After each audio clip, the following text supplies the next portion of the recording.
And we're back after the lunch break, and I'm joined in the commentary box by women's head coach for Rowing Australia, John Keogh. Welcome, John. Thanks for having me, Ray. Mate, a busy season coming up for you internationally, but let's go back to the start of rowing for John Keogh in Tasmania.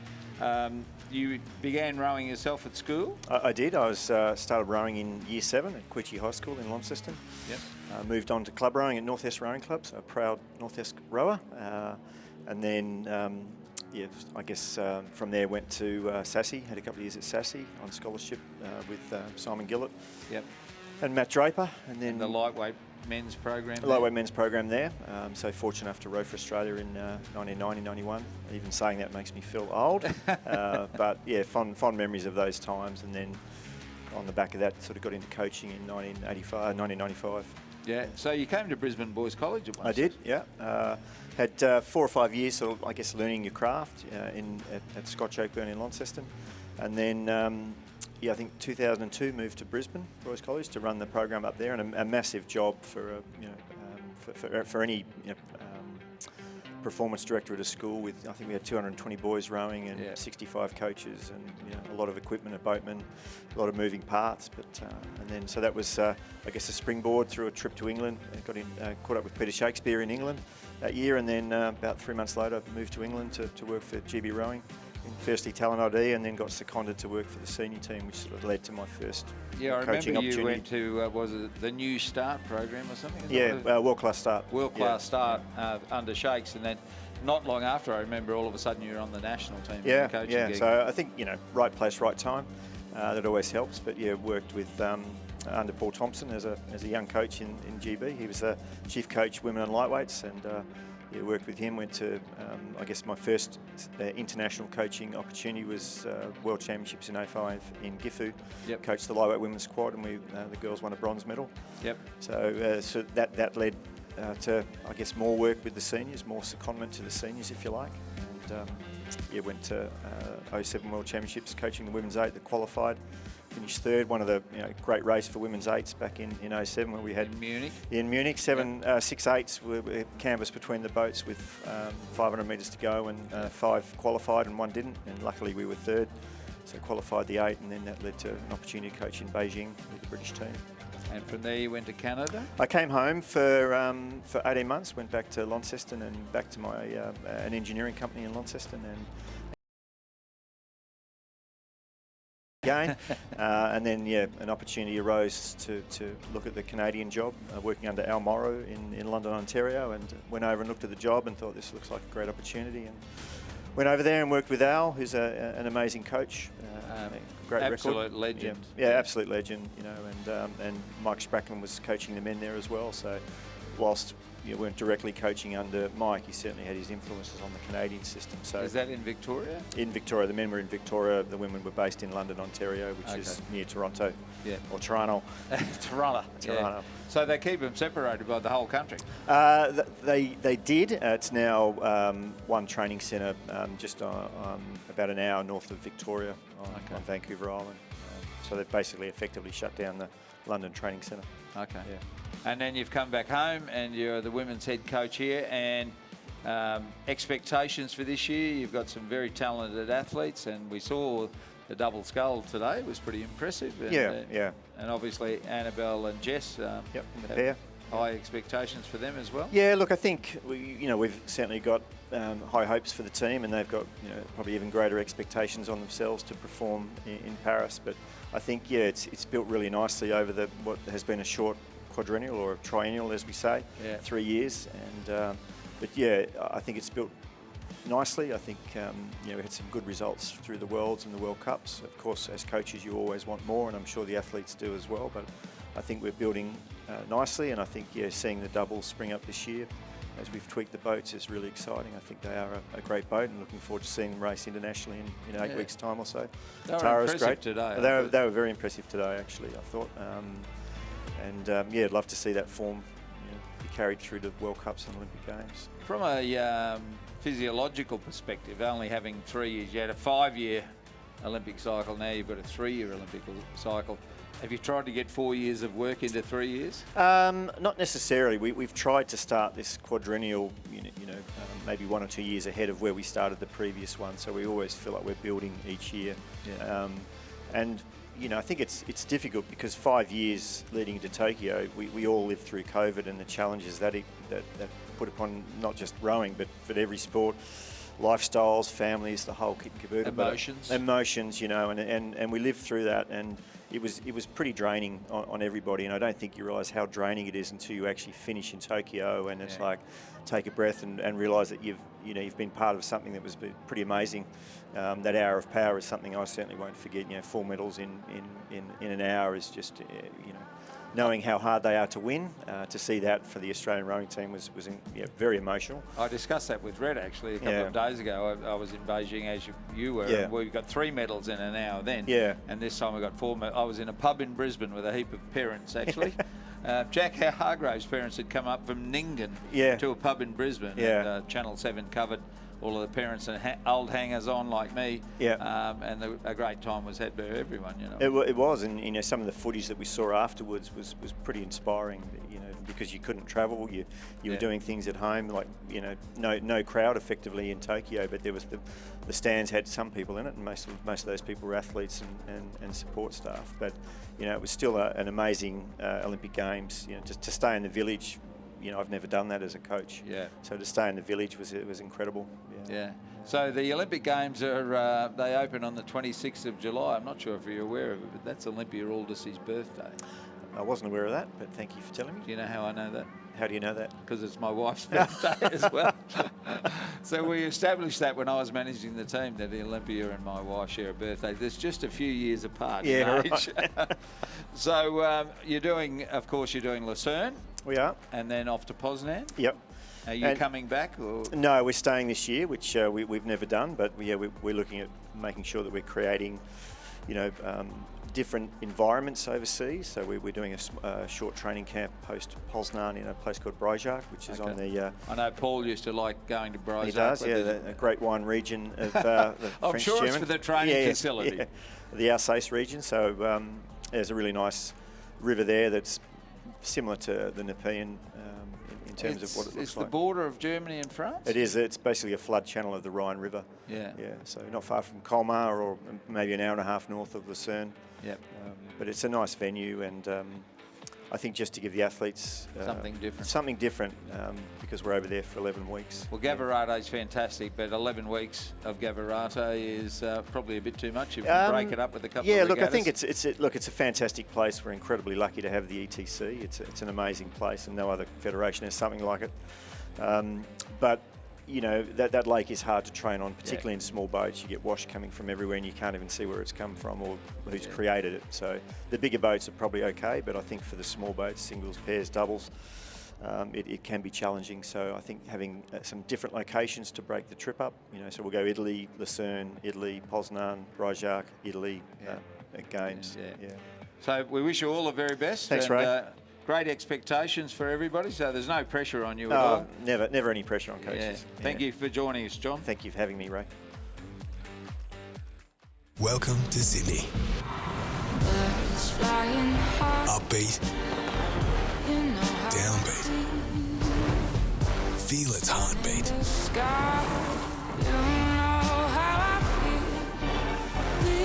Open spaces. Open arms. Open all night. Come feel it all. And feel new.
Bolle is an official partner of Rowing Australia and the sports eyewear provider of the Pathways team, and they're here on site at Cirque. Go and say hi to the team at the Bolle stand and check out some of the amazing high-definition sports lenses that are available. See for yourself some of the most advanced sports lenses on the market, including the amazing Volt Plus and Phantom lenses. Bolle are proud to partner with RA and help you perform at your best. Bannister Downs Dairy is a family-owned dairy farm and processor located in the beautiful southwest of West Australia, and they're very proud to be able to support these amazing rowing athletes with what has been proven to be some of the best milk in Australia. At Bannister Downs, we admire the discipline, commitment and attention to the health of athletes.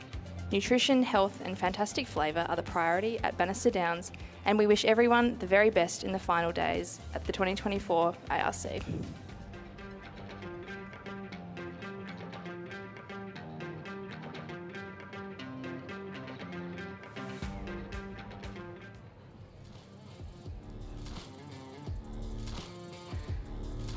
We are on course now with race 383. In lane 1, Redlands. Lane 2, Canberra Girls Grammar. Lane 3, Melbourne Girls Grammar. Lane 4, Mosman. Lane 5, Kinross Wallaroi. Lane 6, Trinity Lutheran College. Lane 7, Melbourne Girls Grammar. And Lane 8, Commercial Composite. And a great race going on between Kinross Wallaroi School in the blue colours that really stand out on this definition of the live stream, and they're leading from Trinity Lutheran, starting to make their way up towards the 500 metre mark, but a very, very close race, as you can see as they come through that checkpoint. So Kinross Wallaroi School leading from Canberra Girls Grammar, Melbourne Girls Grammar also right there with Mosman and Trinity Lutheran. So the top 4 going through to the final of this event, and the remaining 4 crews will be eliminated. That's how close it is. There's seats in it, and in this second 500 metres we'll see who can hold on and find a good mid-race pace. And as you can see, we're starting to see a couple of crews drop back, a Clearwater margin back in 6th, 7th and 8th. That's the commercial St Patrick's Townsville crew, Melbourne Girls Grammar in lane number 7, and Redlands over in lane number 1. So it's the 5 crews towards the centre of this field, and not a sight of clear water separating any of those 5. All a good overlap there, and only to the final.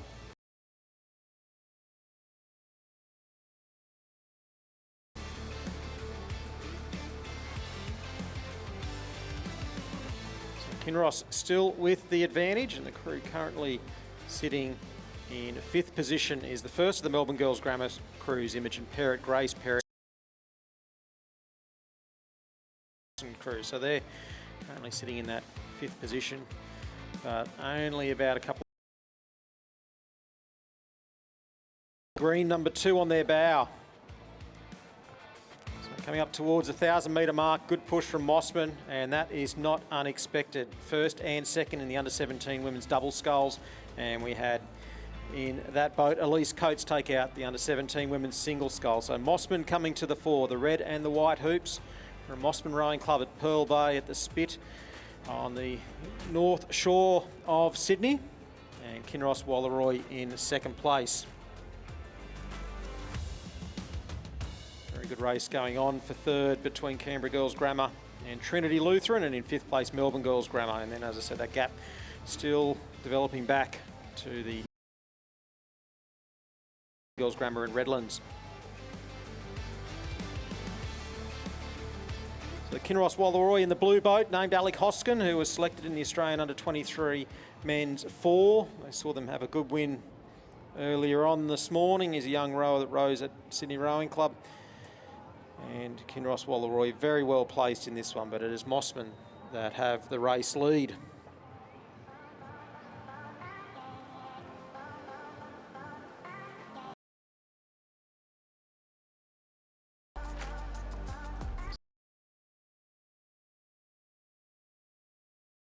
So about 40 boat from Mosman Rowing Club over Kinross Wallaroi, and in 3rd place is Trinity Lutheran, and then it's a great battle. Melbourne Girls Grammar School are doggedly hanging on in 5th position and certainly not allowing Canberra Girls Grammar to move away on them. So a very, very good race going on for 3rd, 4th and 5th place, as the field being led by Moss.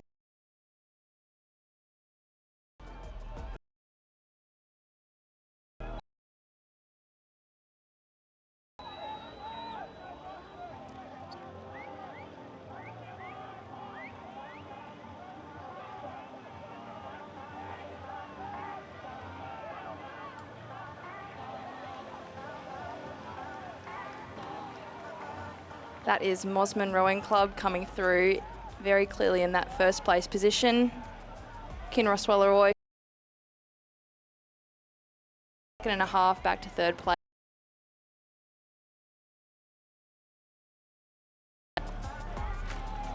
Melbourne Girls Grammar in 5th and 6th position. Then we have Redlands over on the far side in 7th, and just coming through now is the Commercial St Patrick's position. So just the top 4 to go through to the final from this semi-final, and it's Mossman now with Clearwater. Elise Coates in the stroke. See what a regatta she has had. Her father Ian here, successful rower in his day, and great to see him back involved in the sport. And they have been very strong in the second half of this race, leading Kinross, and we've got the Canberra Girls Grammar School crew and Trinity Lutheran that are going stroke for stroke in the race for 3rd spot. Melbourne Girls Grammar have a little bit of work to do if they're going to grab a top 4 spot and progress through to the final.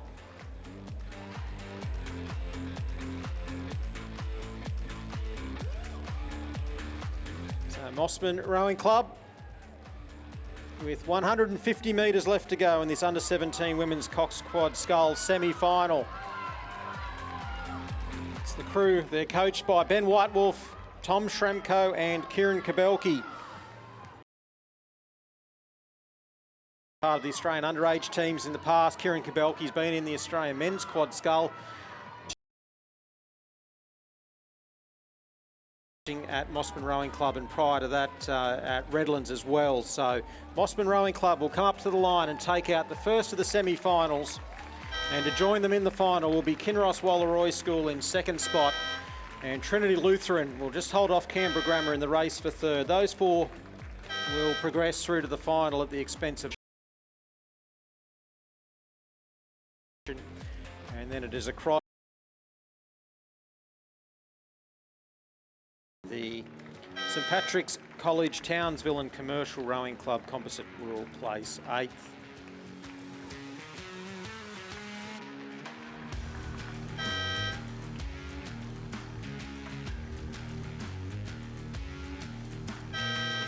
So the qualifiers for the final from this semi-final of the under-17 women's Cox Quad Scull are Mosman, Kinross Wallaroi, Trinity Lutheran College and Canberra Girls Grammar.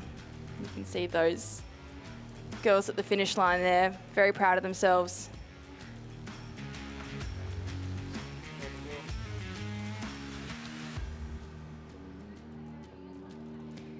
Next race on course, race 384, semi-final 2 of the under-17 women's Cox Quad Scull.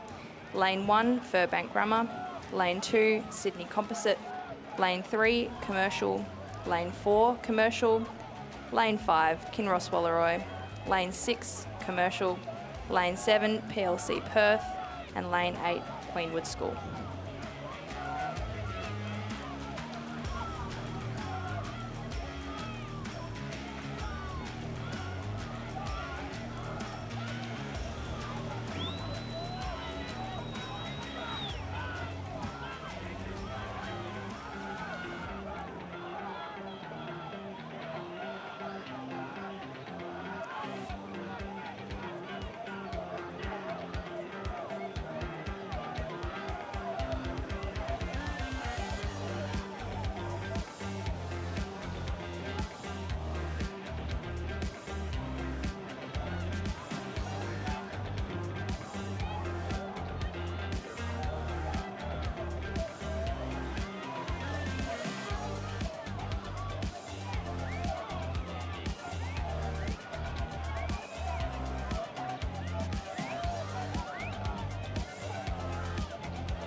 Sydney Composite crosses that 1500 metre mark in the first place, followed by Kinross, Commercial and Furbank Grammar in that all-important fourth qualifying position.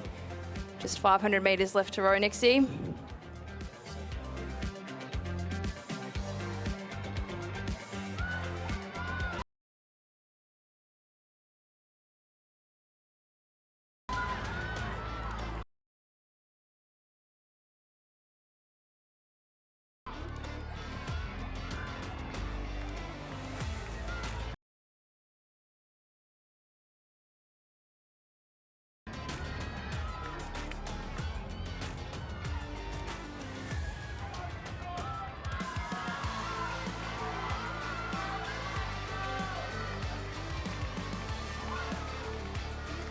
PLC supporters lining the grandstand there, cheering their girls on.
Next race on course, race 385. This is the semi-final one of the under-17 men's Cox Quad Scull.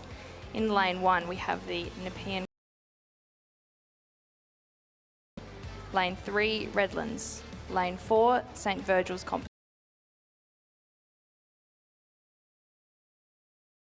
Lane 7, Ballarat Clarendon. And lane 8, Hunter Valley Grammar.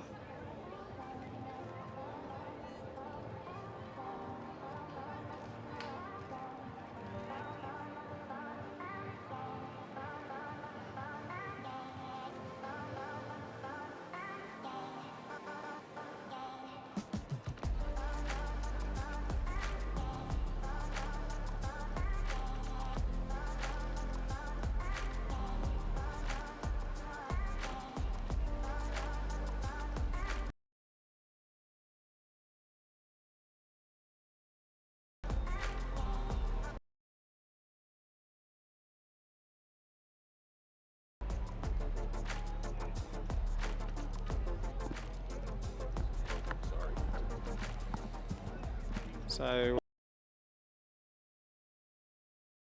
course, and just trying to get out to clear water is the St Virgil's Buckingham Composite crew out of lane number 4, and alongside of them Kinross Walleroy, Ballarat Clarendon and Canberra Grammar School, and on the other side of the St Virgil's Composite is the Redlands crew, and they're the top 5 boats here vying for 4 spots to progress through to the final.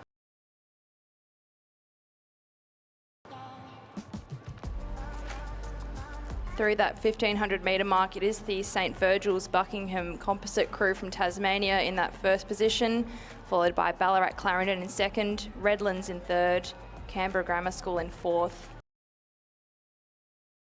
So far in fifth.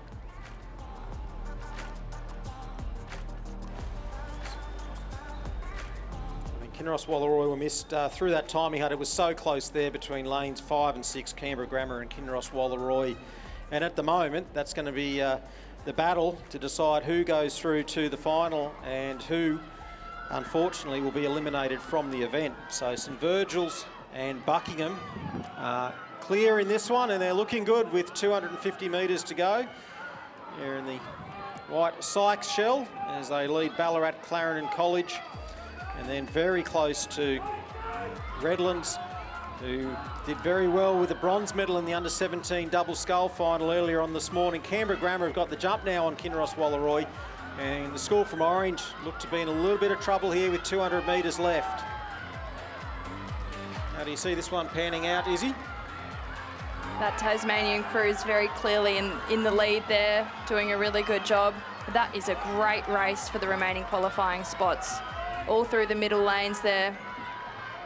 And even Brisbane Grammar now starting to mount a very, very late charge, but I think they may have left their run just a little bit too late. So St Virgil's Composite set to take out semi-final number 1 of the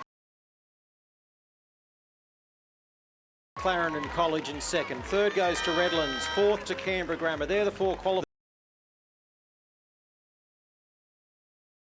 The top of them in 5th position, Kinross 6th. In 7th is Hunter Valley Grammar School, and in 8th the Nepean Ryan Catholic College and Leichhardt combination.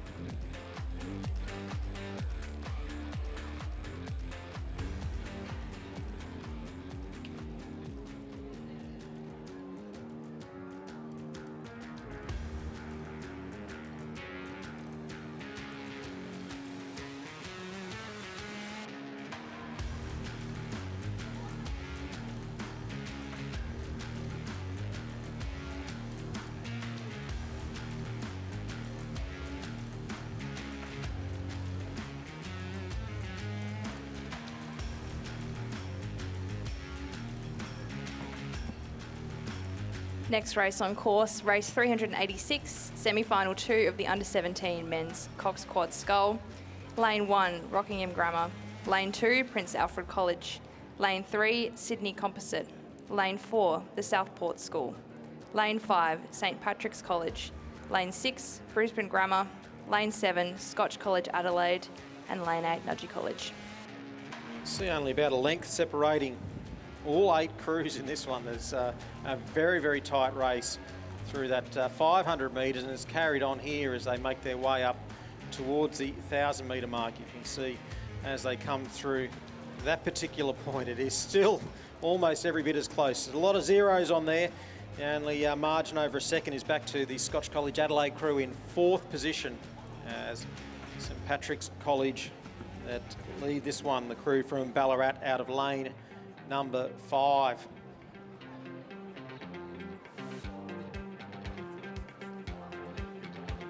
So in this we're starting to see the crews in lanes 1 and 2, Rockhampton Grammar and Prince Alfred College, just starting to drop back a little bit as the other crews have made a little bit of a push.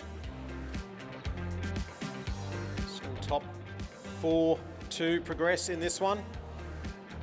This is one of the races you really want to be in. You've got crews alongside of you. You find out a lot about yourself and a lot about your crew as you get into this third 500 metres, and it really starts to hurt, and you've got to just back yourself, back the training that you've done. Some great camera shots there. You can see those boys. Just a little glimpse over the shoulder, see what's going on next to you. They've got to learn to trust their coxswain, make sure the coxswain's telling them exactly what's going on in their race. Yeah, that's St Patrick's coxswain Blake Roberts having a bit of a look each side to see. And Brisbane Grammar School crew in lane number 6 that you can see out of his peripheral vision. So they've got a good little lead. He's nestled down in the bow of that boat, the St Patrick's College Ballarat boat in lane number 5, as they continue to lead heading up towards the 1,500 metre mark.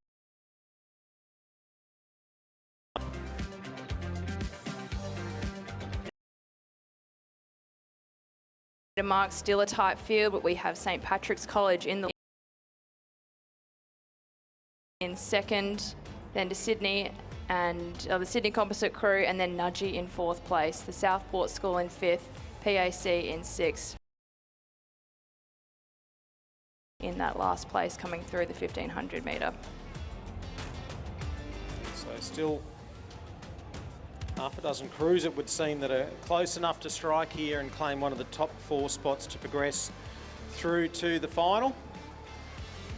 Seeing the Southport School finish this one off strongly. They've got the Sydney St Joseph's composite that are starting to try and push, and likewise the Prince Alfred College crew in lane number 2. So St Patrick's Ballarat still with the advantage, and Southport finishing this one off strongly, as you would expect from a Stefan Muhlenberg coached crew. They're there in the green caps, on 35 strokes a minute, challenging for the race lead. So Southport have been just conserving their energy and holding some good mid-race pace, and now we're starting to see them sprint for the line.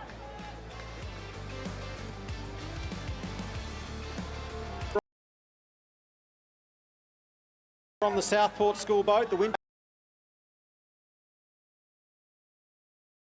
race lead ahead of the leaders for the bulk of the race, St Patrick's College Ballarat.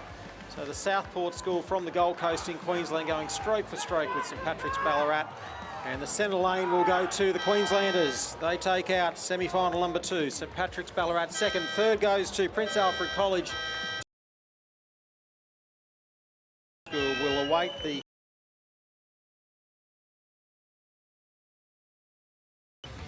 pressed with Brisbane Grammar ahead of Nudgee, and Mark Mussared will be downstairs analysing all those through the photo finish. Sydney St Joseph's 6th, Rockhampton Grammar in 7th, and Scotch College Adelaide in 8th place.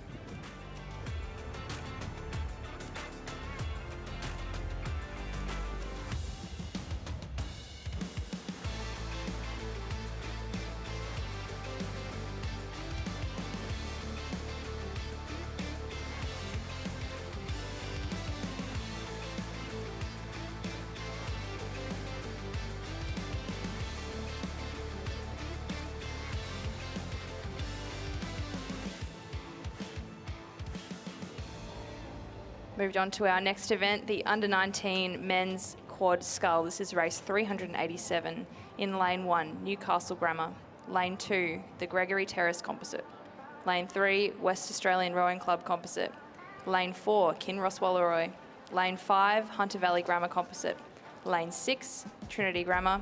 Lane 7, UTS Haberfield Composite.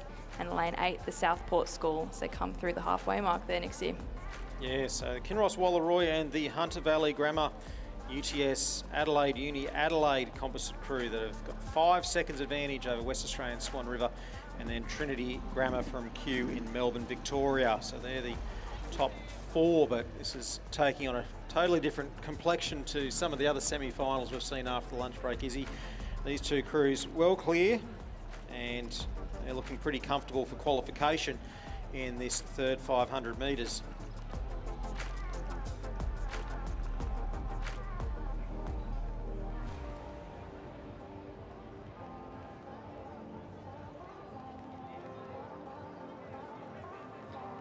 We do have a result from race 386 from that photo finish.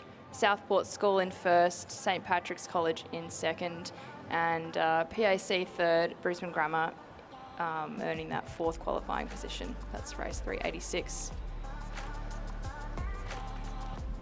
So the Under-19 Men's Quad Scull and the Hunter Valley Grammar School UTS Adelaide Uni Adelaide crew have just started to push away from Kinross Wallaroi in this third 500 metres. It's still looking a little bit academic. Kinross still in a comfortable qualification spot as it presently stands. Composite crew leading in 1st, Kinross Wallaroi in the boat named after the guy that founded their rowing program, Joe Donnelly, in 2nd spot. And then we have the Western Australian Rowing Club Swan River crew in 3rd. And in 4th is the Gregory Terrace, Griffith Uni Service Paradise and Brisbane State High crew in 4th position. Trinity Grammar still close enough, if they're good enough, in lane number 6, 2.74 seconds back in 5th position. So Izzy, the crew from Hunter Valley Grammar, UTS Adelaide Union Adelaide looking very good on screen. Sure are. We've had a couple of very good results for these boys already today. Cooper Hoskin, Alex Williams, both from Adelaide, their hometown. getting some great wins this morning and across the rest of the regatta. Yeah, they're doing nicely. They're dropping the blade in where they're reaching to. And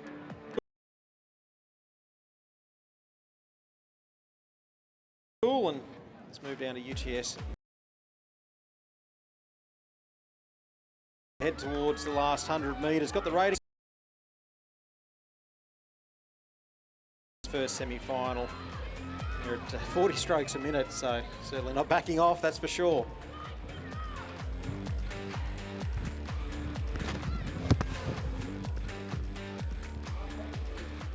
That is lane 5, our composite crew across the line, well and truly in first place there. Lane 4, Kinross Wallaroy, going to join them second place through to that final. Crew in lane 2, the Gregory Terrace Composite and the West Australian Rowing Club Swan River Composite. Those 4 crews through. Lane 6, Trinity Grammar, bringing through that 5th position. Over on the far side, Newcastle Grammar across. Lane 7, UTS Haberfield in 7th position. And bringing up the rear of our race is the Southport School.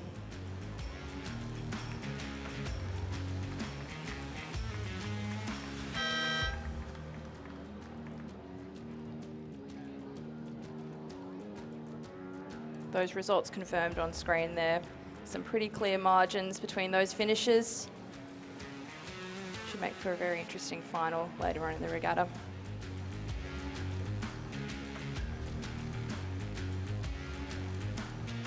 Moving on to semi-final 2 of the under-19 men's quad scull, race 388.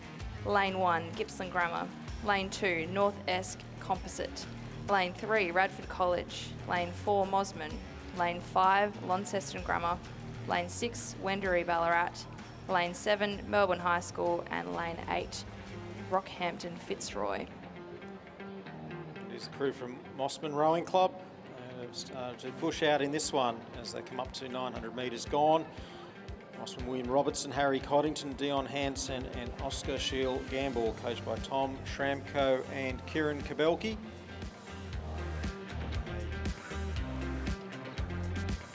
Rating right up there.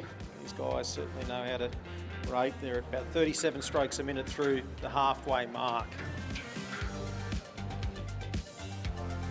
So Radford College next, followed by North Esk Tamar, Gippsland Grammar in 4th, Launceston Grammar in 5th position, Melbourne High in 6th, Wendouree Ballarat in 7th, and Rockhampton Fitzroy in lane number 8. And just starting to lose a little bit of touch with the qualifiers in this one. So it'll be top 4 to go through. And you can see 7 of those 8 crews on screen right now being led by Mossman Rowing Club in the red and white hoops.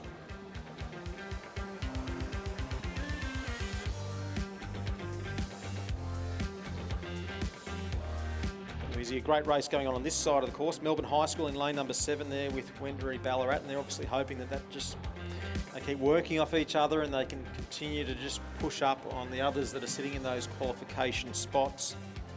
It's famously that third 500 of the race where you can either make or break your chances of being successful.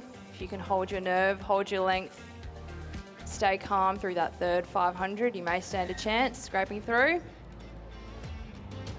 And these are coxless quad sculls. There's no cox in there telling you where the other crews are. You've got to back yourself, stay in your boat, and just continue to work away and chip away, and you never know what will happen. We saw that in one of the finals earlier on today. A crew that was in first place finished out of the medals with a couple of bad strokes. So you just never know how races will pan out. Mossman continuing to lead through that 1500 metre mark from Radford College from Canberra in the ACT. And then very close between North Esk and Launceston Grammar, the 2 Tasmanian crews. And then we go to Gippsland Grammar in 5th position. So they're still very much in the mix here with the top 4 to progress. And next, some of these boys will be looking at the underage selection trials coming up post-nationals, seeing what they can do there. So this race, there is a little bit on the line. The results of this event come finals. Stern. That double scull last year. They turned up in day one, I think, raced the singles and was sent home after that. So didn't get a chance to trial for those doubles like they had hoped, and often selection trials don't go the way you'd like. So they've got that experience behind them now, and a very, very good combination here for Mossman Rowing Club that lead. But a great finish coming up. Launceston Grammar School in the blue and white vertical stripes, battling with Radford. Radford were looking so good all the way through, and they're now getting a lot of pressure coming from Gippsland Grammar in lane 1 and the North Est Tamar crew in lane number 2. So Radford College under fire here. Mossman clear of it all. 100 metres left to cover. So at the moment, it is Mossman from Launceston Grammar School in second spot. Radford have managed to push back. Can Gippsland Grammar overcome the North Esk and Tamar crew in that race for fourth spot? That's a no. So first to Mossman, second Launceston Grammar School. Radford College get third. And then in fourth spot was North Est Tamar, fifth Gippsland Grammar, sixth goes to Melbourne High School, who finished just ahead of Wendouree Ballarat Rowing Club in seventh, and then back to Rockhampton Fitzroy in eighth.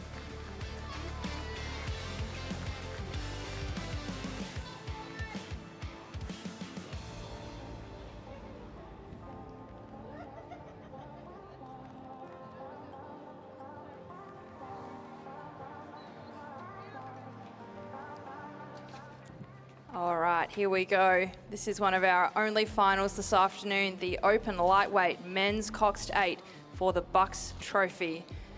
Just 4 crews in this race to battle it out. Lane 3, UTS Haberfield Composite. Lane 4, Fremantle Composite. Lane 5, Toowong Composite. And Lane 6, Mercantile Composite.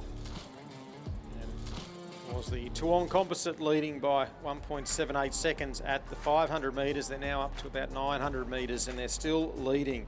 The very experienced Jack Price, the veteran in the Toowong colours there, and joining him Oscar Burt, Whistle Sam Parry, Laurie Dean, Angus Painter, Liam McCoy, Riley Williams, Christian Place and Priscilla Russell Coxing.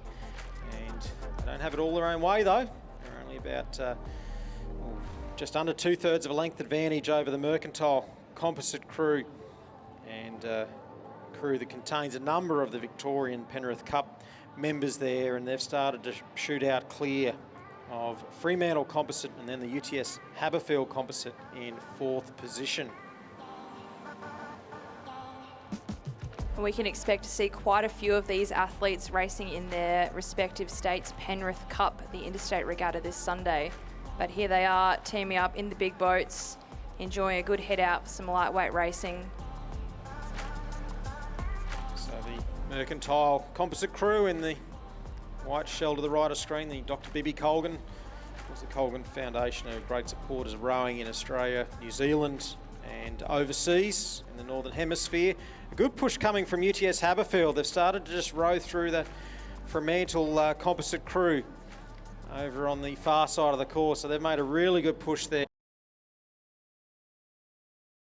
Oxford's men's blue boat last year in the boat race on the Thames, and vastly experienced coxswain in the UTS Haberfield crew, and the Fremantle Composite. It is the Toowong Composite still with the advantage.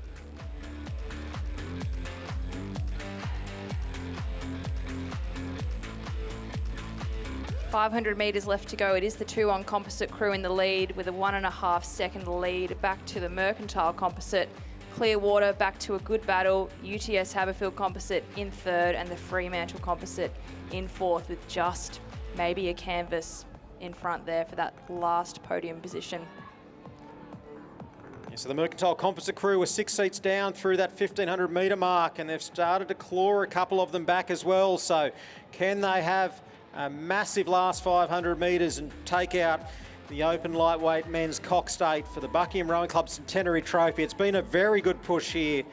Cox and Arabella Hall really urging them on. So a great racing, this lightweight racing. They've got average 70 kilograms across the entire crew, and the Victorian Composite crew looking very, very strong.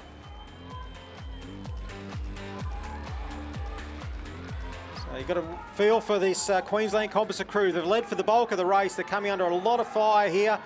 Can they respond? On this side of the course, Mercantile, Banks, they've hit the lead with about 100 metres. With the veteran Jack Price on board, so what an exciting, the sole final this afternoon, and it's going to come down to the last couple of strokes. And the Victorians are going to get there. The Victorian Mercantile, Banks, Barwon and Melbourne University Composite Crew. Winner from the Toowong UQ, Tasmania University North-Est Crew in second spot, and the UTS Haberfield Composite Crew claimed the bronze course.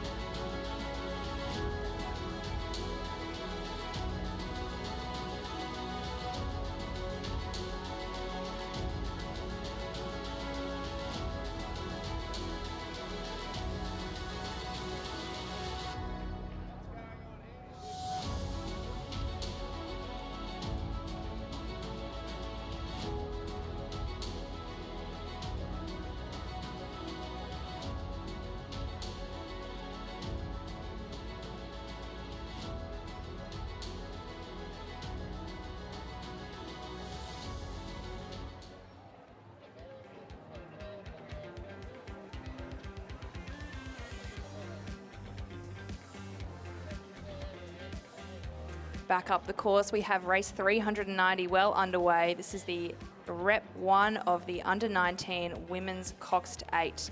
Lane 2, Pembroke School Composite. Lane 3, St Catherine's School Victoria. Lane 4, Queenwood Composite. Lane 5, Melbourne Girls Grammar. And Lane 6, Loretto Kirribilli Composite.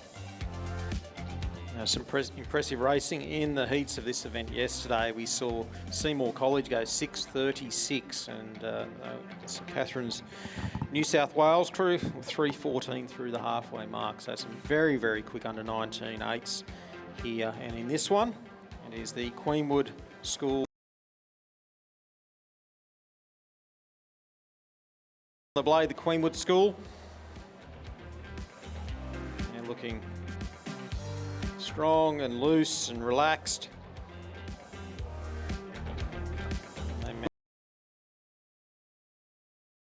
Water over St Catherine's School from Melbourne, Victoria, coached by John Saunders, and St Catherine's a perennial contender in schoolgirl 8s racing at the national championship level. And in third we have Melbourne Girls Grammar School, and then followed by the Pembroke, Scotch College Adelaide, Loretto Marriotteville Composite in fourth. And coming into view shortly will be Loretto Kirribilli Sydney Rowing Club in lane number 6. So first two through to the final. So through the 1,000 metre mark, the pressure is on Melbourne Girls Grammar if they're to try and claw back their fellow Victorians. St Catherine's qualify for the final of this under-19 women's 8.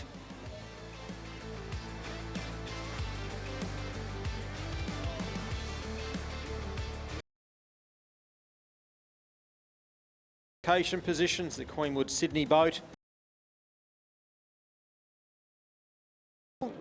Ray Boyle's last nationals before he heads back to Ireland. He's been a fantastic addition to the Queenwood School coaching staff and also at particularly in the state pathways, and just a fantastic coach, and always gives far more than the bare minimum. Ray Boyle and Kieron Glynn, vastly experienced coach there at Queenwood School.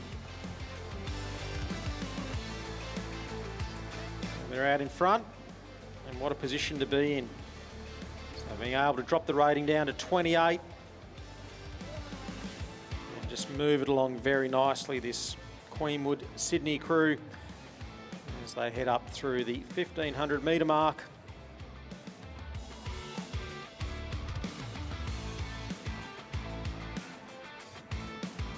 St Catherine's also not certainly showing all their tricks in this one. They're only about 30 strokes a minute, and they've extended their advantage over Melbourne Girls Grammar School. Pembroke Composite are in fourth, and then back to Loretto Kirribilli City in fifth position. qualification spots in this one look pretty safe.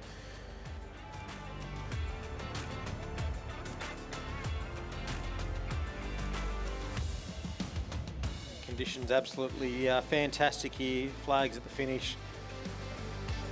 Very limp conditions, pretty glassy here at the finish, and only a few little wind shadows across the course earlier on. Queenwood Sydney leading the St Catherine's School from Victoria in second spot. See them just letting that boat run underneath them with each stroke. Not too worried if their lead is being eroded a little bit. They're just happy to get through to the final. Save a lot of energy from that. Around about 24 strokes a minute, so you'd love to be doing that in an 8, just cruising up and watching the metres tick on by.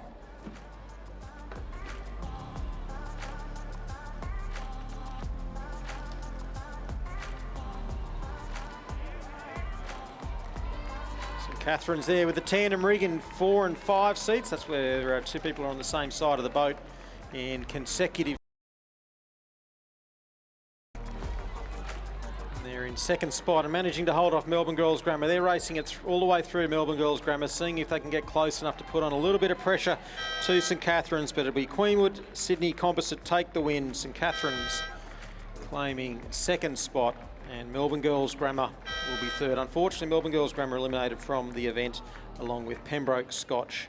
Loretto Marriotteville Composite in fourth, and Loretto Kirribilli Sydney Composite in fifth.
We are on deck for the second repechage of the Under-19 Women's Coxed 8. This is race 391. In lane 3, Loretto Toorak. Lane 4, Scotch Oakburn.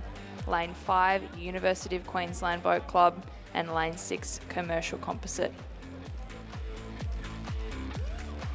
So it is the University of Queensland that lead this one, and they lead it with some clear water over the Commercial, Brisbane and GPS, Townsville and James Cook University, and Griffith Uni Surfers Paradise crew in lane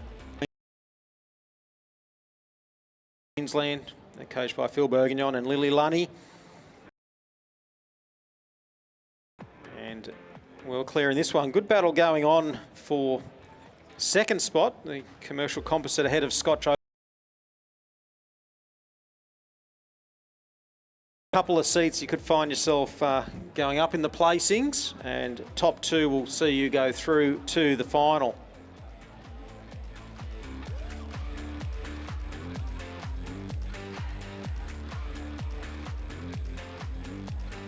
So Loretto Toorak just 2 seats down, separating those now. They've picked up a seat out their challenge for third spot. Composite crew out of lane number 6. UQ looking the goods through to the 1500 metre mark. Great camera shot there of their coxswain Annabelle Rosie Dodd, urging her crew on through to that 1500 metre mark. Well and truly nailing that third 500. Clear water there at that checkpoint, University of Queensland. 5:16 to the 1500. Great race there. Commercial Composite through that checkpoint in second, Loretto Toorak third, Scotch Oakburn in fourth, but a narrow margin there between those three crews, looking for a second place to confirm their space in that final race. Yeah, Loretto Tirac, they'll be taking a lot of confidence from that. They've made a push on Scotch Oakburn and it's worked, and certainly rowing can get a lot of confidence from what you do, but also you've got to have underlying belief that you're able to try and qualify for this final. And now that they've started to see off the challenge of Scotch Oakburn, you can see Loretto Tirac in the blue boat just starting to put their bow ball to bow ball with the Commercial Composite in lane number 6. So this is for qualification through to the final, and third and fourth will be eliminated. So stroke for stroke, Loretto Tirac and the Commercial Composite crew. Clear of all that is University of Queensland and Scotch Oakburn. I think have been pretty gallant. They've played a lot of their cards early, and I think they may well end up in fourth in this one.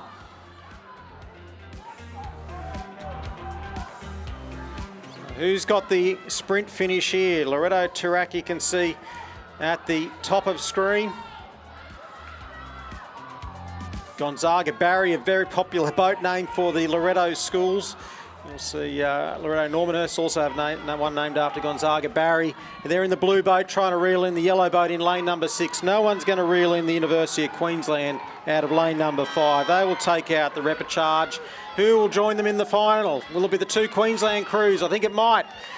And it will be the Commercial Composite crew have just held off Loretto Tirac, who finish a gallant third, and Scotch Oakburn crossing the official results of that.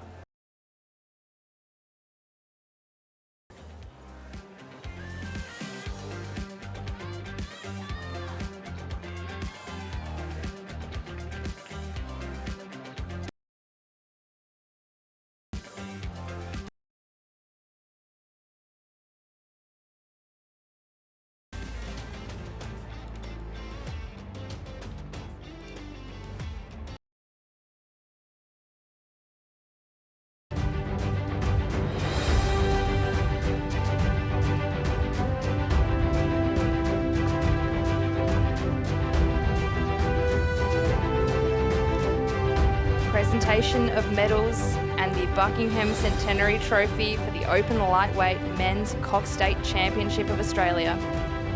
The medals and trophy will be presented by Mick Casey, President and State Councillor for Rowing Tasmania.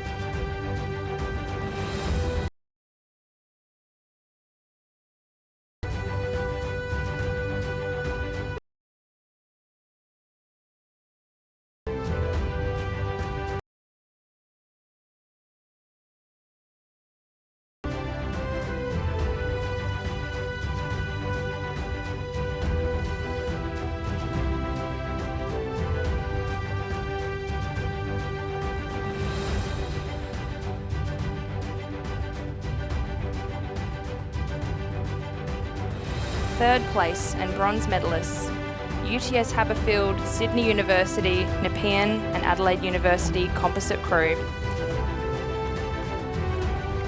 Bow C, Angus Dunstan, UTS. Beecher Ross, Adelaide University Boat Club. Kyle Miller, Adelaide University Boat Club. Jason Waddell, Nepean Rowing Club. Wyatt Batt, Sydney University. Zinc Bosco, UTS. Nicholas Mather, UTS. Stroke by Luca Melozzi, UTS. Cox by Anna O'Hanlon.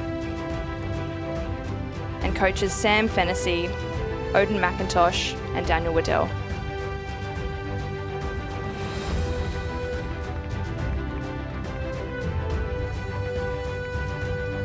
Second place and silver medalists, Toowong Rowing Club, University of Queensland Boat Club, Tasmania University and North Esk Rowing Club. Jack Price, Toowong Rowing Club. Oscar Birtwistle, North Esk. Sam Parry, Toowong Rowing Club. Laurie Dean, North Esk. Angus Painter, Tasmania University Boat Club. Liam McCoy, University of Queensland Boat Club. Riley Williams, University of Queensland Boat Club. Christian Place, Toowong Rowing Club. Coxed by Priscilla Russell and coached by Mark Game, Michael Russell and Sean Finlayson.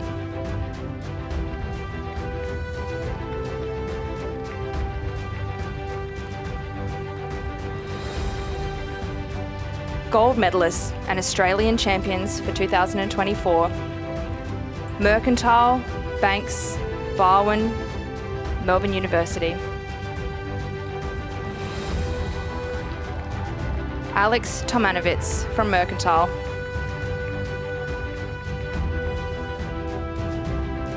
George Durham, Banks. Damien Schroeder, Melbourne University Boat Club. Oscar Tyrrell, Mercantile. Thomas Hastings, Barwon. Jordan Roberts, Mercantile.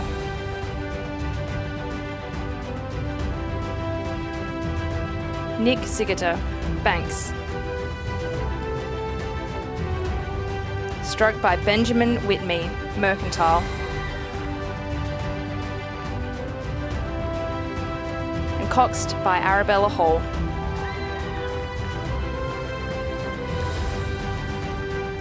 The Buckingham Centenary Trophy will now be presented by Mick Casey.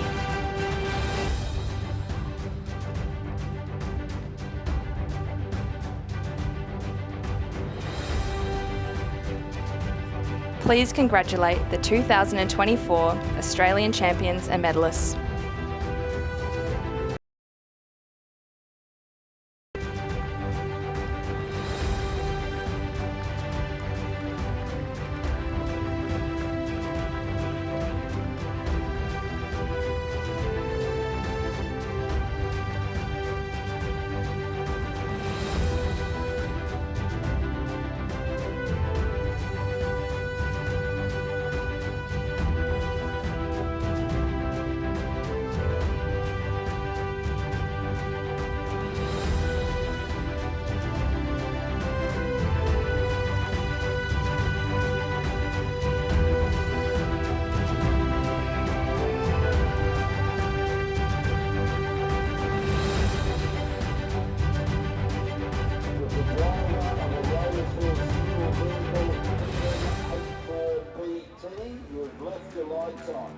A Roseville School vehicle, BM84BT, you've left your lights on. And there's a St George visa card being handed in, and is at the side office. So the event side office on the southern side of the court. A St George visa credit card has been handed in, is at the event side office.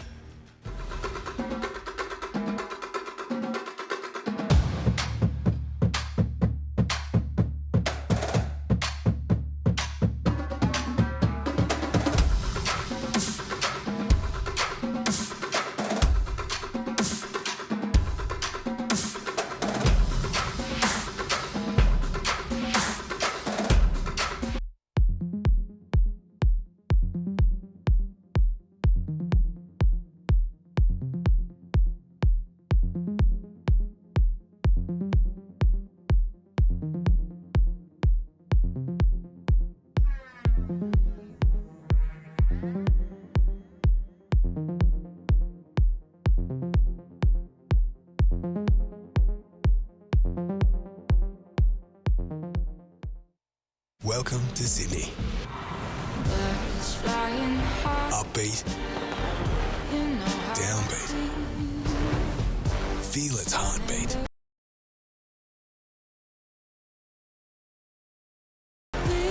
Open open spaces, open arms, open all night. Come feel it all and feel new. Hey there, Georgie Rowe here from the Australian rowing team and world record holder on the Ergo. I've got a few records myself, so I've got the 30-minute, the 5K and the full marathon, so it's fair to say I know a few things about how to row this machine. Join me on the Ergo to do a full body workout that's low impact and super efficient.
And we are underway. So the under-19 men's eights repechage left a bit of a gap in the program, and this is race 394. It's the first repechage. One, Charlotte Steele of Sydney Girls High School in lane, coached by Keely Atchison. In lane 3, Rockhampton Grammar School, Callie McRae, coached by Kim Byrne and Matthew Thompson. In 4, Wrighton Girls School from Melbourne, Victoria, Constantina Kafasis, coached by David Orchard. In lane 5, Seymour College, Victoria, Lily Rose Hall-Kraus, coached by Paul Somerville. In lane 6, Brisbane Girls Grammar School, Willa Dunbar, coached by Nigel Stubbs. And St Patrick's Townsville in lane number 7, Keely Adabar, coached by Harrison Parks.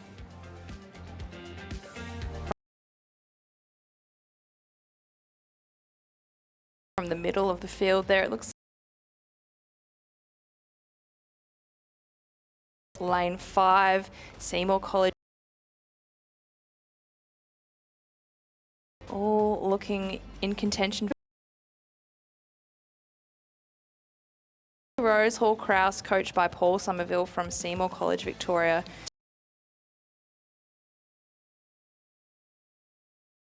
To stamp her mark on the field in the first 500. Lily Rose is someone that we have seen at previous nationals doing very well in this event. Looking like she is stamping her mark on this race, putting herself into that first place position coming through the first 500. Lane 3, that's Callie McRae from Rockhampton Girls Grammar School in that second place position. And there it is, that's Lily Rose Hall-Kraus coming across the first 500 metre checkpoint in first place, followed by Callie McRae in second, and Constantina from Wrighton Girls School in third place there, coming through the 500. So this is the first repechage, of the schoolgirls single scull. It's just the top 2 that will progress through to the semi-final, with the rest of the field heading home early this week. This is a really competitive event though, the schoolgirls single scull. A lot of entries, very competitive. Sculler in lane 2, All Saints College WA, is part of the Talent ID program over there in the West. Actually rose out of Fremantle Rowing Club. But the schoolgirl and schoolboy events ask that each of the rowers represent the school that they attend. So Ella there, All Saints College. It does look like those 3 boats in the middle of the field well ahead, but it will be a good race for that second qualifying position.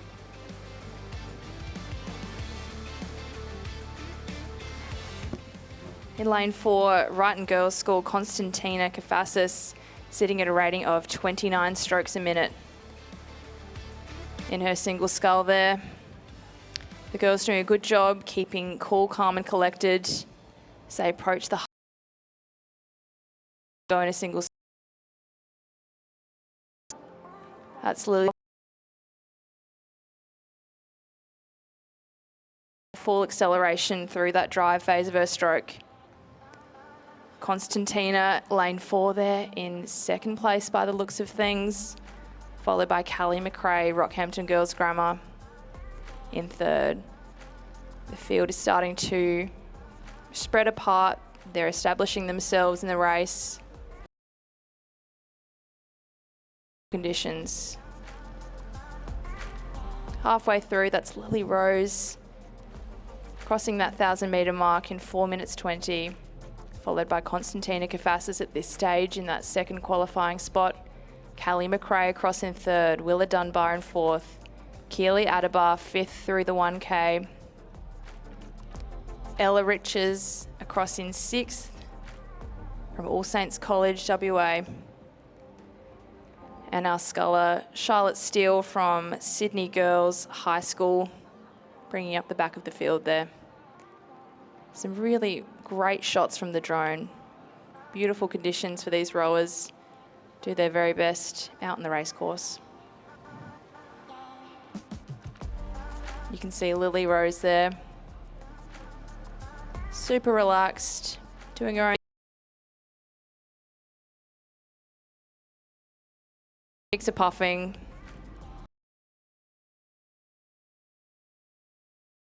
Watchful eye of the coaches off to the side there. Good to see they're all wearing helmets.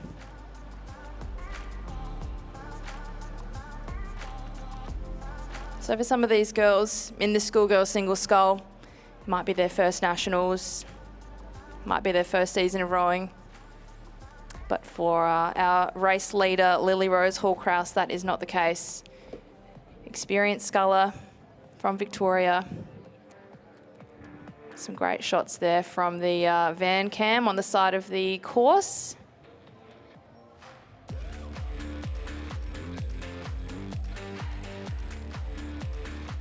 Sitting in a lovely rhythm there. You can see her stroke coach in front of her. Little blue square sitting on her rigger, giving her some information.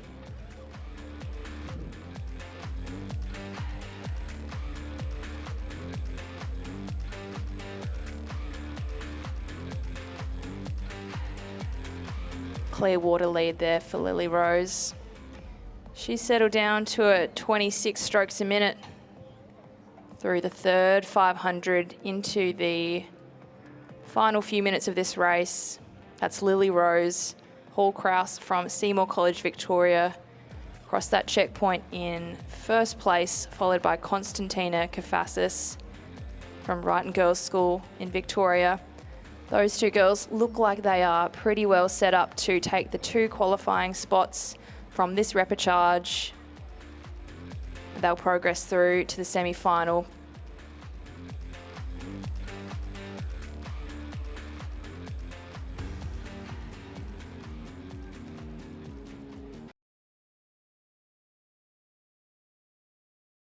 They might want to practice their race and try and bring it home just to simulate that sort of fast finishing race conditions that they might expect in the final. Or they might be happy, content to save their energy and just get across the line in that progressive first or second place. See the boys start to turn red with 250 metres left to go.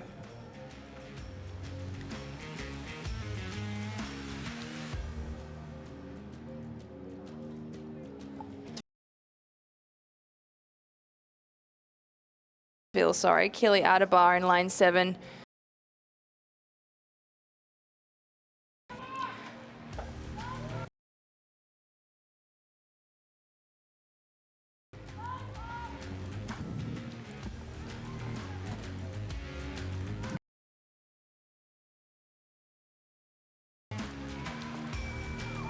Through to the last 100 metres.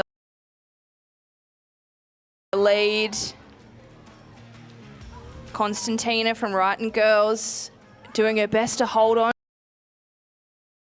through to the semi-final. I don't know that it will be enough, as Lily Rose Hall-Kraus from Seymour College, Victoria takes first position.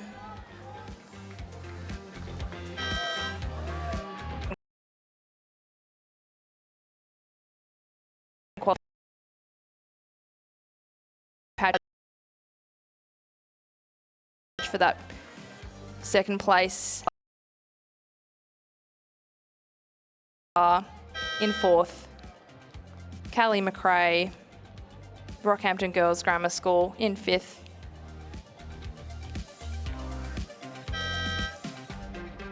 Ella Riches, All Saints College, crosses in sixth position.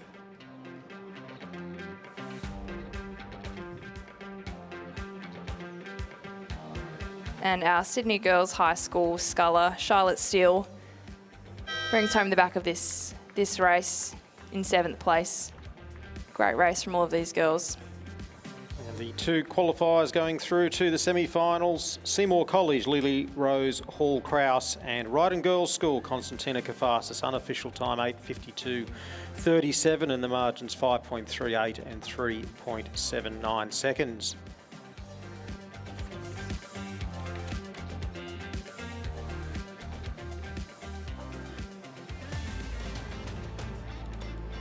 Race 395 is the second repechage of the schoolgirls single scull. In the field that we have Isabel Shima from Brisbane Girls Grammar School in lane number 2, coached by Phil Bourguignon and Lily Lunny. Shenton College from WA, Lara Connolly, coached by Keely Atchison, goes out of lane number 3. Freya Bateman, coached by Amy Clay of Loretto Kirribilli in lane number 4. Elodie Lee of Lords Hill in lane number 5. Annika Gundlach of Kelvin Grove in Queensland, coached by David Vandas, is in lane number 6, and Poppy Hartley of Redham House in Sydney's eastern suburbs, coached by Nicholas Galea, is in lane number 7. And we have a clear leader of this race. That's lane 4, Loretto Kirribilli's sculler, Freya Bateman, coached by Amy Clay. Just checking across to her coach, seeing where she's on the course, rating a pretty but you can see she's very accelerated, doing her best to generate plenty of power through the drive, taking her time on the way back. Lara Connolly in second place. She's the Shenton.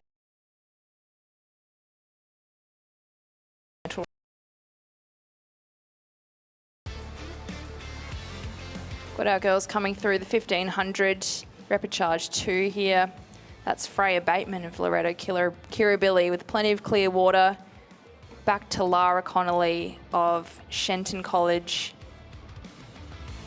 who also has clear water. Back to Elodie Lee of Lords Hill College from Queensland. So again, with this race, we have the top 2 place getters progressing through to the semi-final of the schoolgirl single scull. Everybody else heads home, can watch the racing from the grandstand. But it does look like our Loretto Kirribilli sculler, that's Freya Bateman,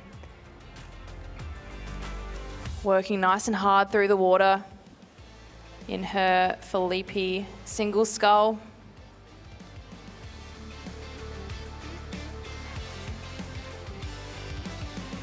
As the girls start to wind up their race, we've got Freya into the last 250 metres. As the boys start to turn red, the scullers know without having to look too hard around where they are on the course, they know that it's time to wrap things up, make any last charges they can muster for another place.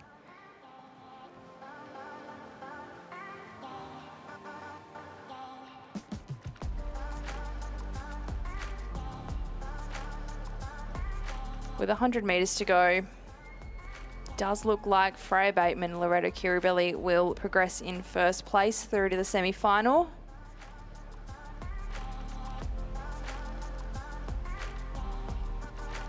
With the Shenton College sculler, Lara Connolly, who has just picked her rating up to 32 strokes a minute. There is a bit of a charge here from lane 5, Lords Hill, Elodie Lee. But Lara can see her coming, holding her off. And we have Freya Bateman crossing the line in first place, who will progress through the semi-final. Lara from Shenton College, WA, coached by Keely Atchison, across in second. And Lords Hill, Elodie Lee from Queensland, third across the line. Good race here for the last few positions. Lane 6, Annika Gundlach from Kelvin Grove. And lane 7, Poppy Hartley from Redham House. For 4th and 5th position. And our last sculler, Brisbane Girls Grammar, Isabel Shima, coached by Philip Bourguignon and Lily Lunny. And Race 396 is the third repechage of the schoolgirl single scull, and the field that we have is Emmaus College Queensland in lane number 2, Layla Struthers, coached by Kim Byrne and Matthew Thompson. Scotch Oakburn Tasmania, May Wayne is in lane number 3. She's coached by Hugh Baird and Greta Brown. St Patrick's Townsville in lane number 4, Lily Bragg at home.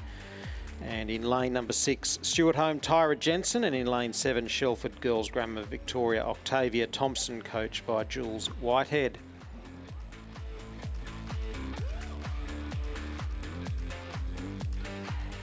The 1200 Lily Bragg, St Patrick's Townsville, cruising at rate 26 in lane 4. Very much out in first place there. 6.5 seconds back to May from Scotch Oakburn, Tasmania. She's at 29 strokes a minute, so she is probably thinking about making a move for first place, protecting her position and getting through to that semi-final of the schoolgirl single scull. All these scullers not on home water. We've got some Queenslanders, Tasmanian in lane 3, Scotch Oakburn and a Victorian. These girls, maybe their first time racing at Cirque, but luckily we have some beautiful conditions today, as we have had all week, for these girls to do their very best.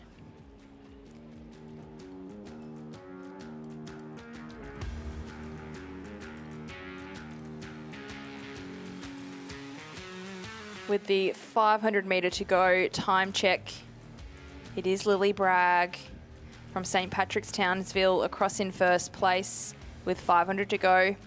May from Scotch Oakburn, coached by Hugh Baird and Greta Brown, across in second. And just a reminder that it is the top 2 placings that will head through to the semi-final of the schoolgirl single scull. Lily's boat named after Anne Chalmers.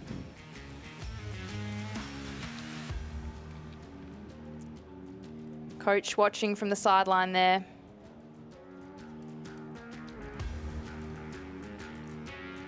Getting a read of the race. They'll have a good chat afterwards about what they did well, what they're going to do next time.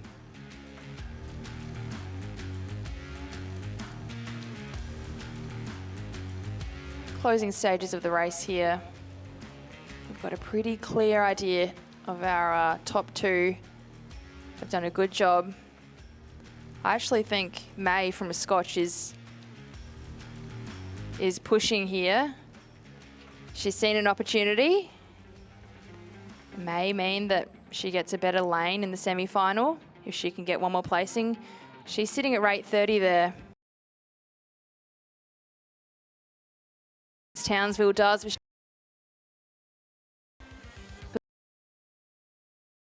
With her rate.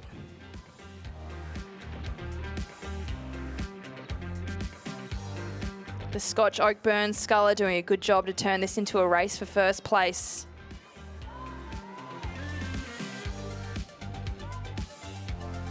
Looks like Lily Bragg is holding her off. She's noticed, she's looking across, taking her rate up as well. Sitting at rate 30, these girls. May's still charging. The Tasmanian sculler doing her best to come across, but I think Lily from Queensland will have just enough to get across in first. Oh, I speak too soon.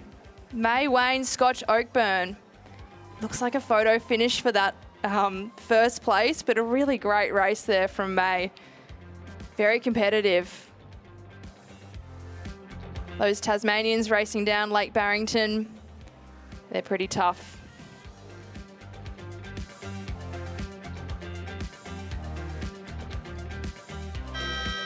Tyra Jensen, Stuart Home School in Queensland, across in third.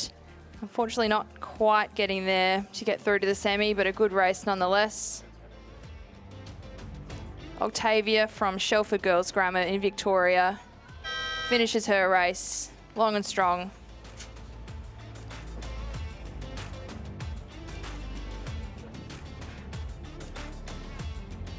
And we do have one sculler to come That's our Queenslander, Layla Struthers from Emmaus College. Sculling very neatly across in lane 2.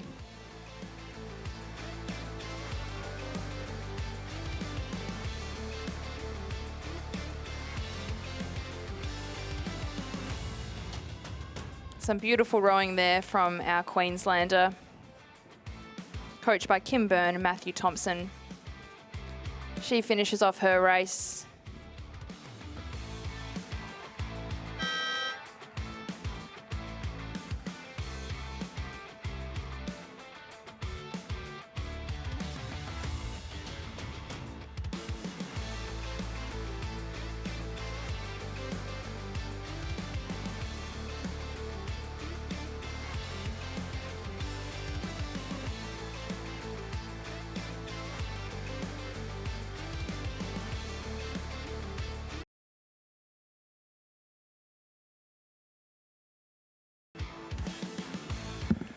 Thank you to Owen Nix, and thank you to Izzy Day for the last hour or so of commentary here at the Australian Rowing Championships for 2024, as we're racing now on the 4th repechage of 5 in fact, in the schoolgirls single scull, so still 2 races to go, and we're about 2/3 of the way through repechage 4 with a field of 6 here, again racing for just 2 spots through to the semi-finals, so fairly cutthroat progression system here once again in this large field of entry in the schoolgirls at single scull.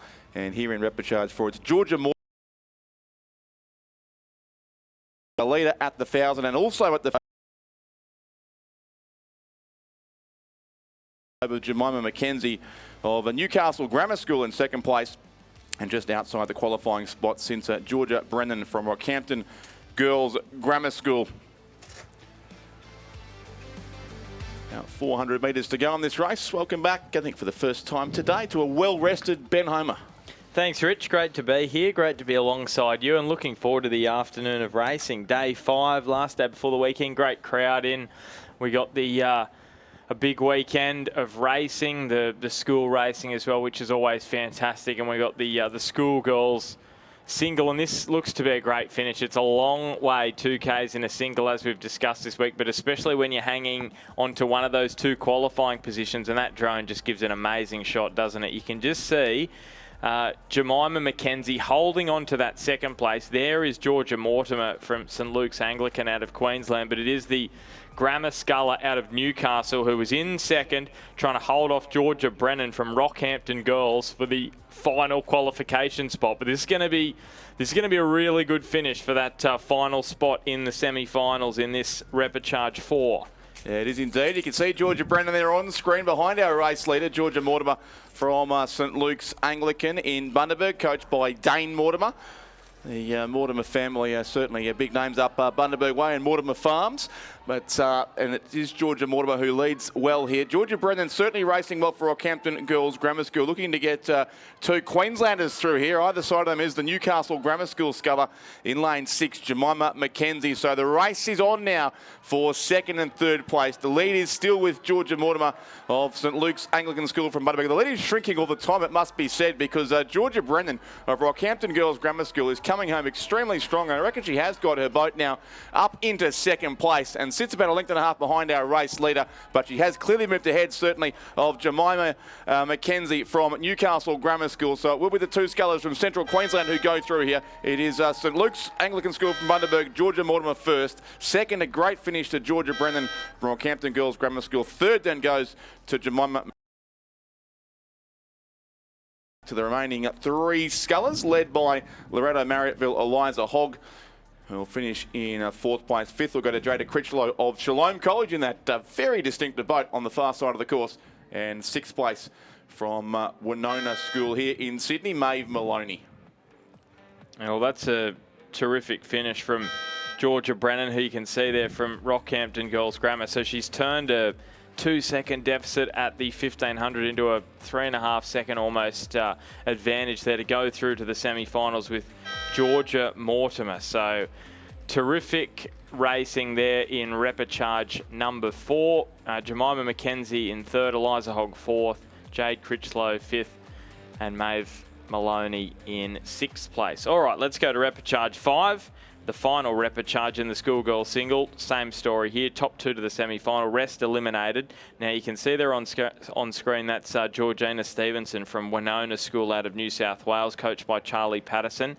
And she has a 6.32 second advantage at the halfway point back to Danielle Watt, who then has an almost 7-second advantage back to Bridget Grolton from Iona Presentation out of WA. So pretty clear cut this one. Then Madison Naylor from Perth Modern School, coach. And then in 5th place is Amelia Moore from All Hallows out of Queensland. So this is a pretty spread out field. You've got 6, 6, 3 and then 10-second gaps between, and the drone is giving you that kind of perspective. So they're in some good water here, and then it gets just a little bit, there's a few little ripples on the pond, you'd say, a little further up the course. Not that there's going to be any problems here because it is perfect conditions. Probably the windiest day, Rich, was yesterday. Yeah, Back to normal. Status quo resumes today. Back to perfect Penrith, as I think we discussed earlier today. I was going to say, have you got a job with a tourism board up here or something? I've been brainwashed by the locals, but that is indeed the case. But no, plenty happening in Penrith. You can don't forget, you find a mix of history, art, and the outdoors here in the action-packed Western Sydney suburb of Penrith, and enjoy a great lineup of eateries, cultural treasures at museums and galleries, and extreme thrills like skydiving, whitewater rafting and wakeboarding in Penrith, all located just an hour's drive from Sydney here at the foot of the Blue Mountains on the spectacular Nepean River. Georgia Stevenson leads through the 1,500 metre mark now on this 5th and final repechage of the schoolgirls single scull. She is the sculler from Winona School here in Sydney, and then it is Danielle Watt of All Hallows from Brisbane in 2nd place.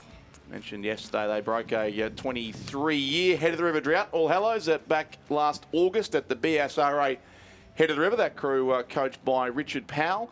Their first win since the year 2000 when Peter Howard, who was a very long time servant of the sport at All Hallows particularly, was the coach of their second ever winning crew. So it was a long time between drinks for All Hallows, but they are back on top of the podium, at least as far as the Queensland schools are concerned.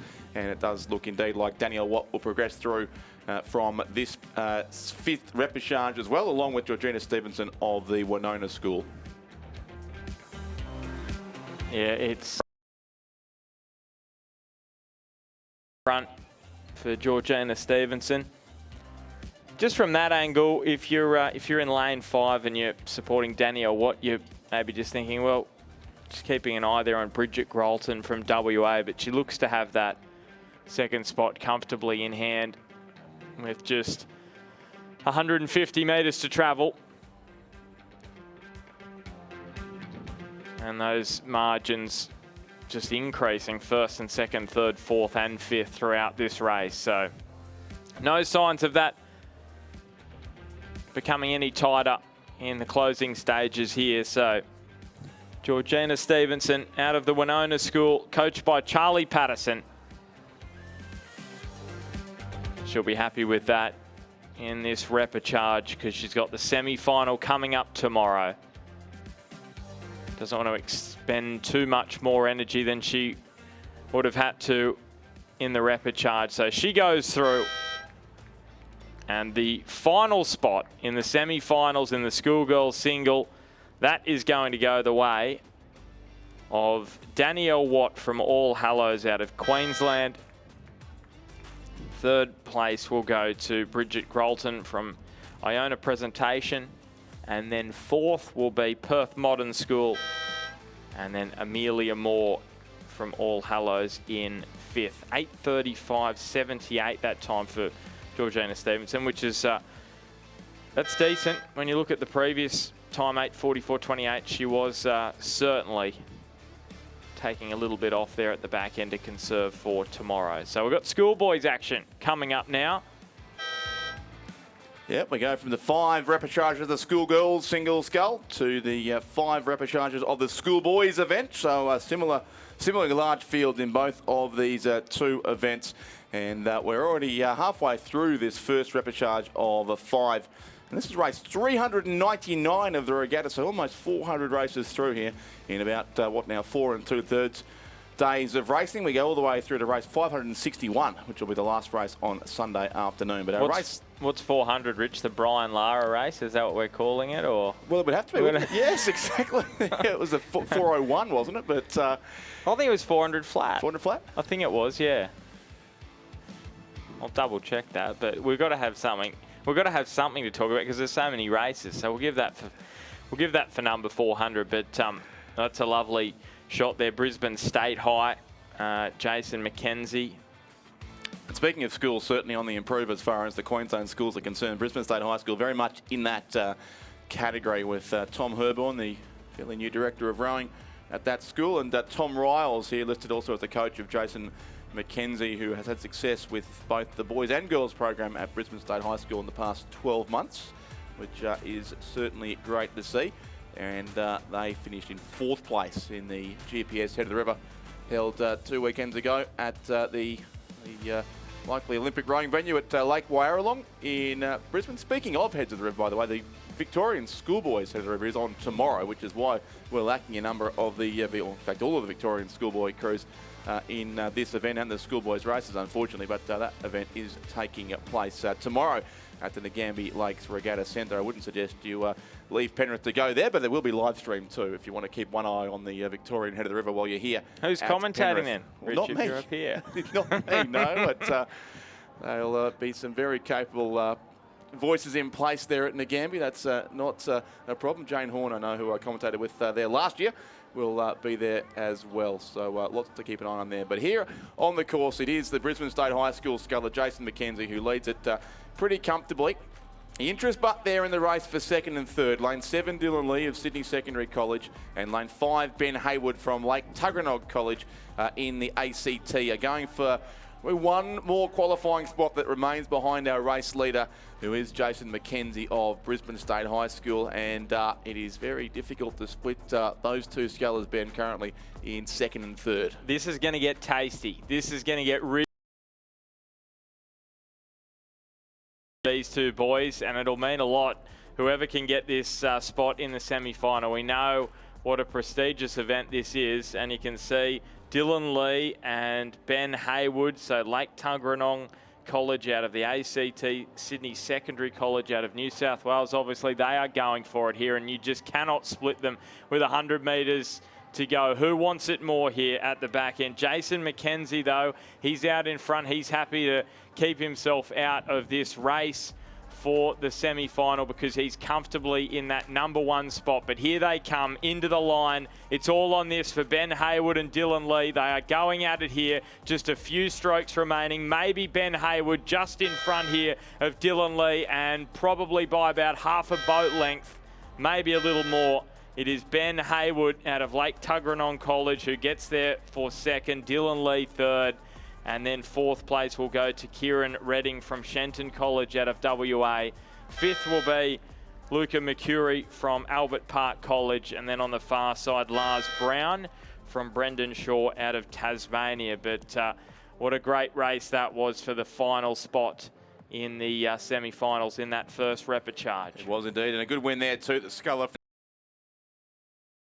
coached by Tom Riles and Tom Hurt.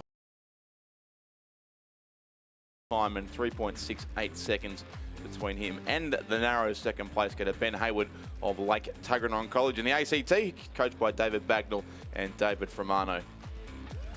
Repechage 2 has a field of 5, again going for 2 qualifying spots there. And this is race 400, so the quadruple century, call it what you will, is up at this regatta, which actually means we've only got 161 races left and about 2 more days of racing. The gaps do increase between the races, especially when the interstate regatta comes around.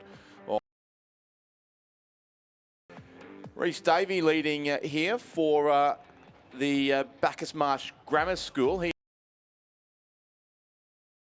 the red and black colours of the Essendon Rowing Club. Very similar colours to the football team of the same name. So he trains from the Essendon boat shed on the Maribyrnong River in the west of Melbourne, but obviously a student too at Bacchus Marsh Grammar School. Reece Davey coached by Bill Nugent, and he's the comfortable race leader here ahead. It looks like of the Varsity College Sculler, the school from Varsity Lakes on the Gold Coast. That's Caden Hatchett in second place on lane 5. He is coached by James Harkham, and those two do sit pretty clearly in our qualifying spots at this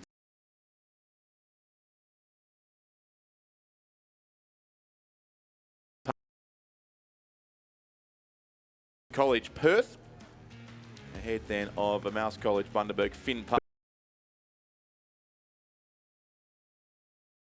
Perth instead of Wesley College Melbourne. I often see them both at the National Championships, but Wesley, one of the schools not here because they're racing head of the river tomorrow at Nagambie Lakes instead. But a good lead here to Reece Davey of the Bacchus Marsh Grammar School in Victoria.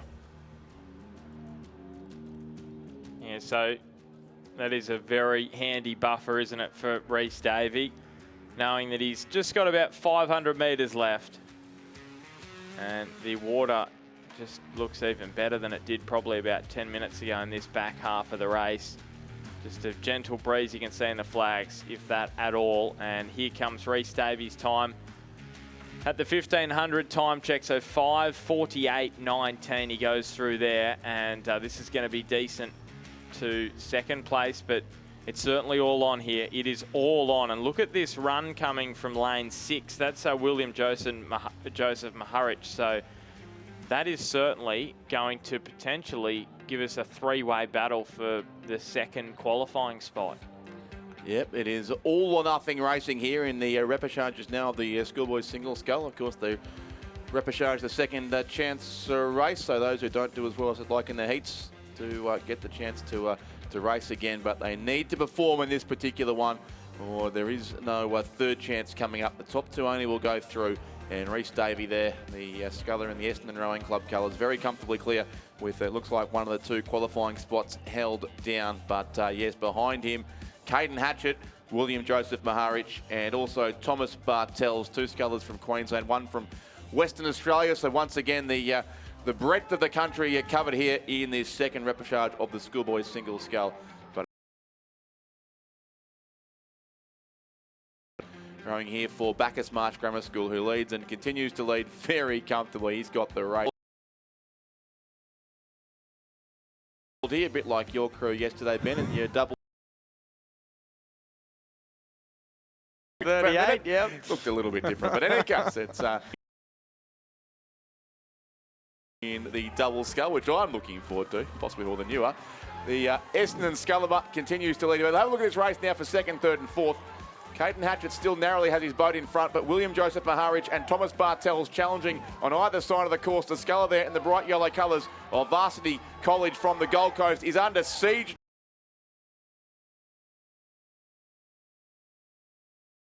To Reece Davey of Bacchus Marsh Grammar School. It's still just Caden Hatchett in second place, but William Joseph Maharich gets ever so close, but will run out of water by about one stroke. Had the course been much longer, he would have got second, but Caden Hatchett has held on and timed his run to perfection. Third place goes to William Joseph Maharich, fourth to Thomas Bartels of Ignatius Park, and fifth to Finn Parr of Mouse College from Bundaberg. That suddenly got interesting in the last couple of 100 metres.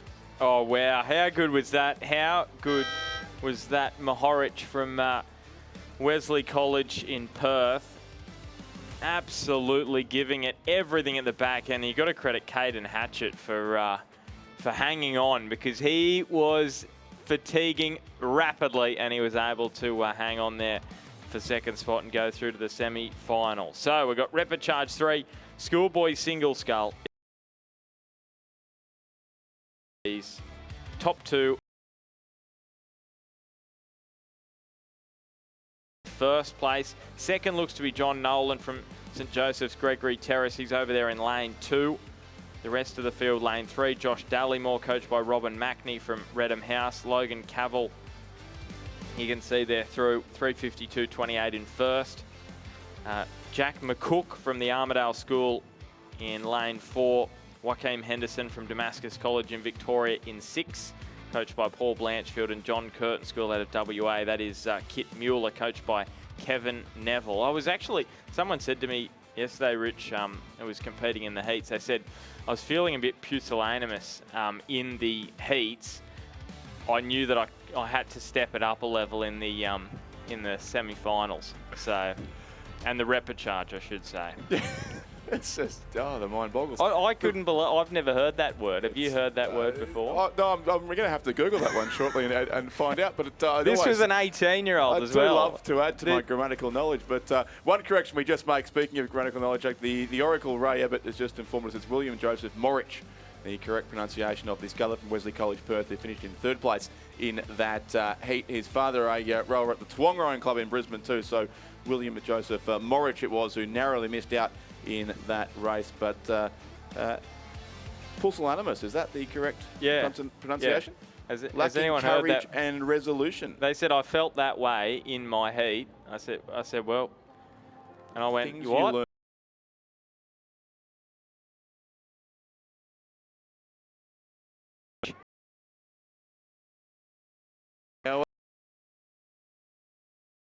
Across the course, lane 2, John Nolan of Gregory Terrace from Brisbane. Lane 5, Logan Cavill of Bundaberg State High School. And I think the 3rd sculler was the John Curtin School from Western Australia, Kit Mueller, who's just a little off the pace, in fact, being set by our top 2 now, heading up towards the 1500. There indeed is the West Australian, so he's in 3rd place, but he'd be about a length or so away from a qualifying spot. As we go through 1500 here, John Nolan is the leader. So the sculler from St Joseph's College, Gregory Terrace, as they're better known, the name of the street on which the school is located in the inner north of Brisbane. 2nd place, Logan Cavill from Bundaberg State High School. And then the John Curtin School, Kit Mueller, the sculler there, coached by Kevin Neville. School over in Western Australia. One of many new schools we learned about last year at the Champion Lakes course when the Nationals went to Perth for the first time in over a decade, and great to see the West Australians have travelled back to Sydney this year to continue racing in the National Championships as well. But it's still 2nd and 3rd. To me, looks like it's closing up a little between Logan Cavill and 1.5 seconds between all of them. But this schoolboys repechage is creating some wonderful finishes, and it looks as though we could be getting another one on the way here. So just to reiterate, top 2 going through. John Nolan led at the 1500, Logan Cavill then in 5, Kit Mueller in 7. So Logan Cavill there, middle of the course, Kit Mueller on the near side from WA, and John Nolan, who's definitely dropped the rating, but he is having a look almost every stroke over to the left side of the course just to make sure he doesn't get dragged into this fight for second between Cavill and Mueller. And here they go. It's a drag race down to the line once again. It looks as though it is just the advantage of Cavill. Does seem to be somewhat confident. Mueller's going to have to really up the rating here because it looks as though it will be fairly comfortable in the end. It is going to be pretty tight. Mueller's coming into the line, but Cavill's comfortable. So too John Nolan. Those two are going through, and Mueller is just missing out by 1.57. Joaquim Henderson from Damascus College in 4th, and then in 5th place is Jack McCook. So Nolan, Cavill, they are in the 2 qualification spots, and then Redham House, coached by 18 at this stage. The fires there, John Nolan of Terrace and Logan Cavill from Bundaberg State High. As we see also there, Josh Dallimore across the line for Redham House. But back down the course, the 4th of 5 repechages now in the schoolboys single scull, and they are going through the halfway mark. Field of 6, but the leader is Ewan Johnson of Brisbane State High School in lane 3. Ahead of James Clark from St Patrick's Ballarat and Zachary Neal of Barker College here in Sydney. The top 3 all on the southern side of the course. So the full field is lane 2, Zachary Neal. Lane 3, Ewan Johnson. Lane 4, James Clark. Lane 5, Sam Young from Scotch College Adelaide. Lane 6, James Rogers of St Patrick's Sutherland. And lane 7, Liam Mackay of Ryan Catholic College, which is a school up in Townsville in North Queensland. But there's our race leader, and again, as it was back, Tom Riles and Tom Herborn leading through over James Clark from St Patrick. Always impressive. Someone that anyone that rows in Townsville with the creatures that are around there. So got to be extremely quick, get the boat moving, and that's exactly what Liam Mackay is doing here from Ryan Catholic, coached by Erin McGuffey, as you said, Rich.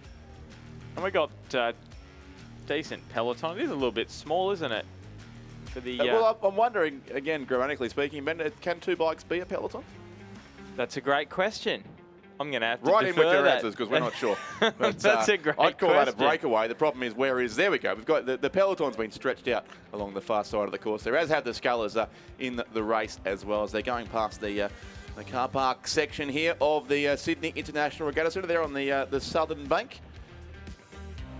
And still being led comfortably by Ewan Johnson of Brisbane State High School from James Clark of St Patrick's. So we've said this for the last couple of repechages. They look to be the comfortable 2 qualifiers, but suddenly each of the last 2 races have become quite interesting in the latter stages. So we'll keep a watchful eye on Zachary Neal of Barker College right across on the southern side.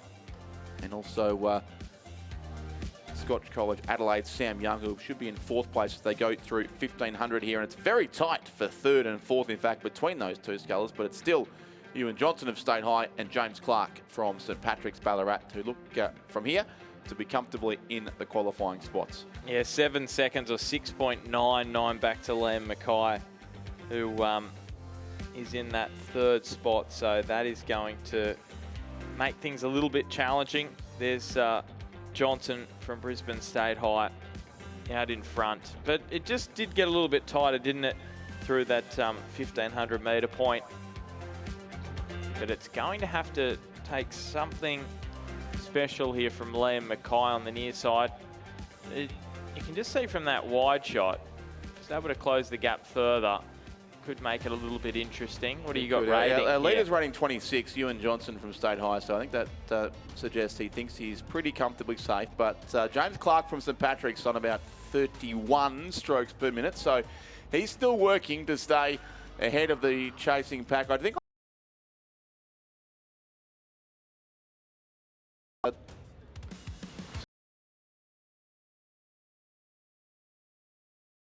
to us. We can see Ewan Johnson, he really has these stuff. As you said, dropped the rating massively, so he's comfortable. But Mackay, can he make a run here? He's left himself a lot of work to do. It was 7 seconds that he had to make up at the 1500. And he seems to have clawed back some ground into that on James Clark, but in the end, it's going to be too much of a stretch, and some powerful strokes coming from James Clark now at the back end. But it will be Ewan Johnson from Brisbane State High through in 1st, and he's going to be joined in the semi-finals by James Clark, and Liam Mackay from Ryan Catholic College is going to finish in 3rd. 4th will be Zachary Neal from Barker College, and then in 5th place it is Lane. Should say, sorry, that's 6.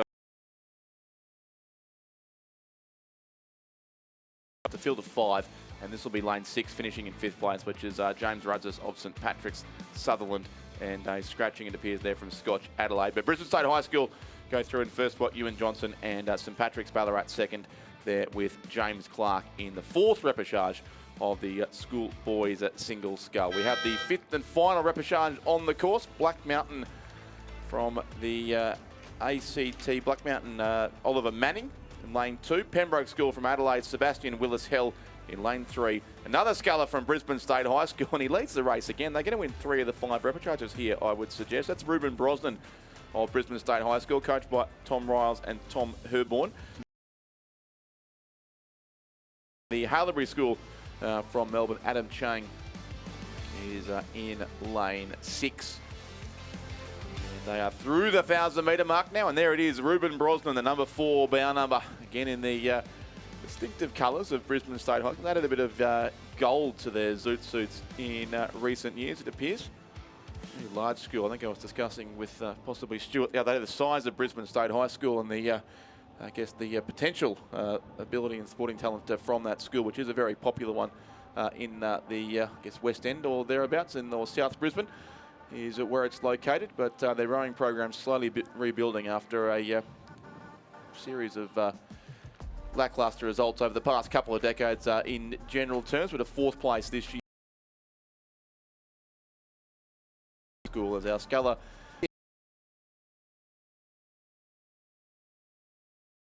metre mark, and he certainly does have a comfortable lead for 2nd place, which is for 2nd and 3rd on lanes 5 and 6, so side by Adam Chang of the Haileybury School. There were 2.3 seconds between those two at the 1,000 metre mark, and still looks to be Renton Gibb at this point with his boat in 2nd place. You can see a boat length or so ahead of the sculler from Haileybury, Adam Chang, who also rows for the Hawthorn Rowing Club. So, Rich, just looking at the scullers through in the repechage, we had Queensland. So Queensland have won 4 of the, or 3 of the 4 so far. Then you've got, so first repechage, we had Queensland ACT crews, Victoria and Queensland in repechage 2. In 3, it was Queensland. In 4, Queensland, Victoria. So Queensland having a good time of it in these schoolboy single scull repechages, and it looks as though they're going to have another one here. Brisbane State High with Ruben Brosnan in 1st, Elliot Renton Gibb 2nd, Adam Chang. 2.34 seconds. That's not a winning margin. And based on what we've seen, that is Renton Gibb, who is the furthest of the front 3 back in this race. He's in lane 5 out of Christian College in Geelong. So no doubt he would know. I should say that's Elliot Renton Gibb in 2nd of those front 3. That there on screen is Ruben Brosnan. And then Adam Chang. Those two would know each other pretty well. In the darker coloured zooty on this near side, that is Haileybury's Adam Chang, Elliot Renton Gibb just inside him, and out in front Ruben Brosnan. He looks to be very comfortable in 1st place, but the 2 Victorians here, there's a lot of knowledge between them. Is he able to pull him back, Adam Chang, and go through to the semi-final? Yeah, well, Elliot Renton Gibb, also a member of the Barwon Rowing Club, so he does train in Geelong. Adam Chang of Haileybury trains from the Hawthorn Rowing Club, so on the upper reaches of the Yarra River, the host club of the head of the Yarra, of course, the Hawthorn Rowing Club, where that 8 or so kilometre race ends in November of each year. But it does continue to be the sculler from Geelong in 2nd place. And if anything, he has moved away from Adam Chang and is going out after the sculler from Brisbane State High School in the closing strokes of this race too. But I think that Ruben Brosnan is rowing a pretty sensible race plan here, a controlled finish through to the end of the repechage. There will be, of course, a semi-final now to race tomorrow for these top 2. Hasn't quite turned off the pace, Ruben Brosnan, like we saw Ewan Johnson do in the previous repechage, but it's going to be 3 wins from 5 repechages here for Brisbane State High School.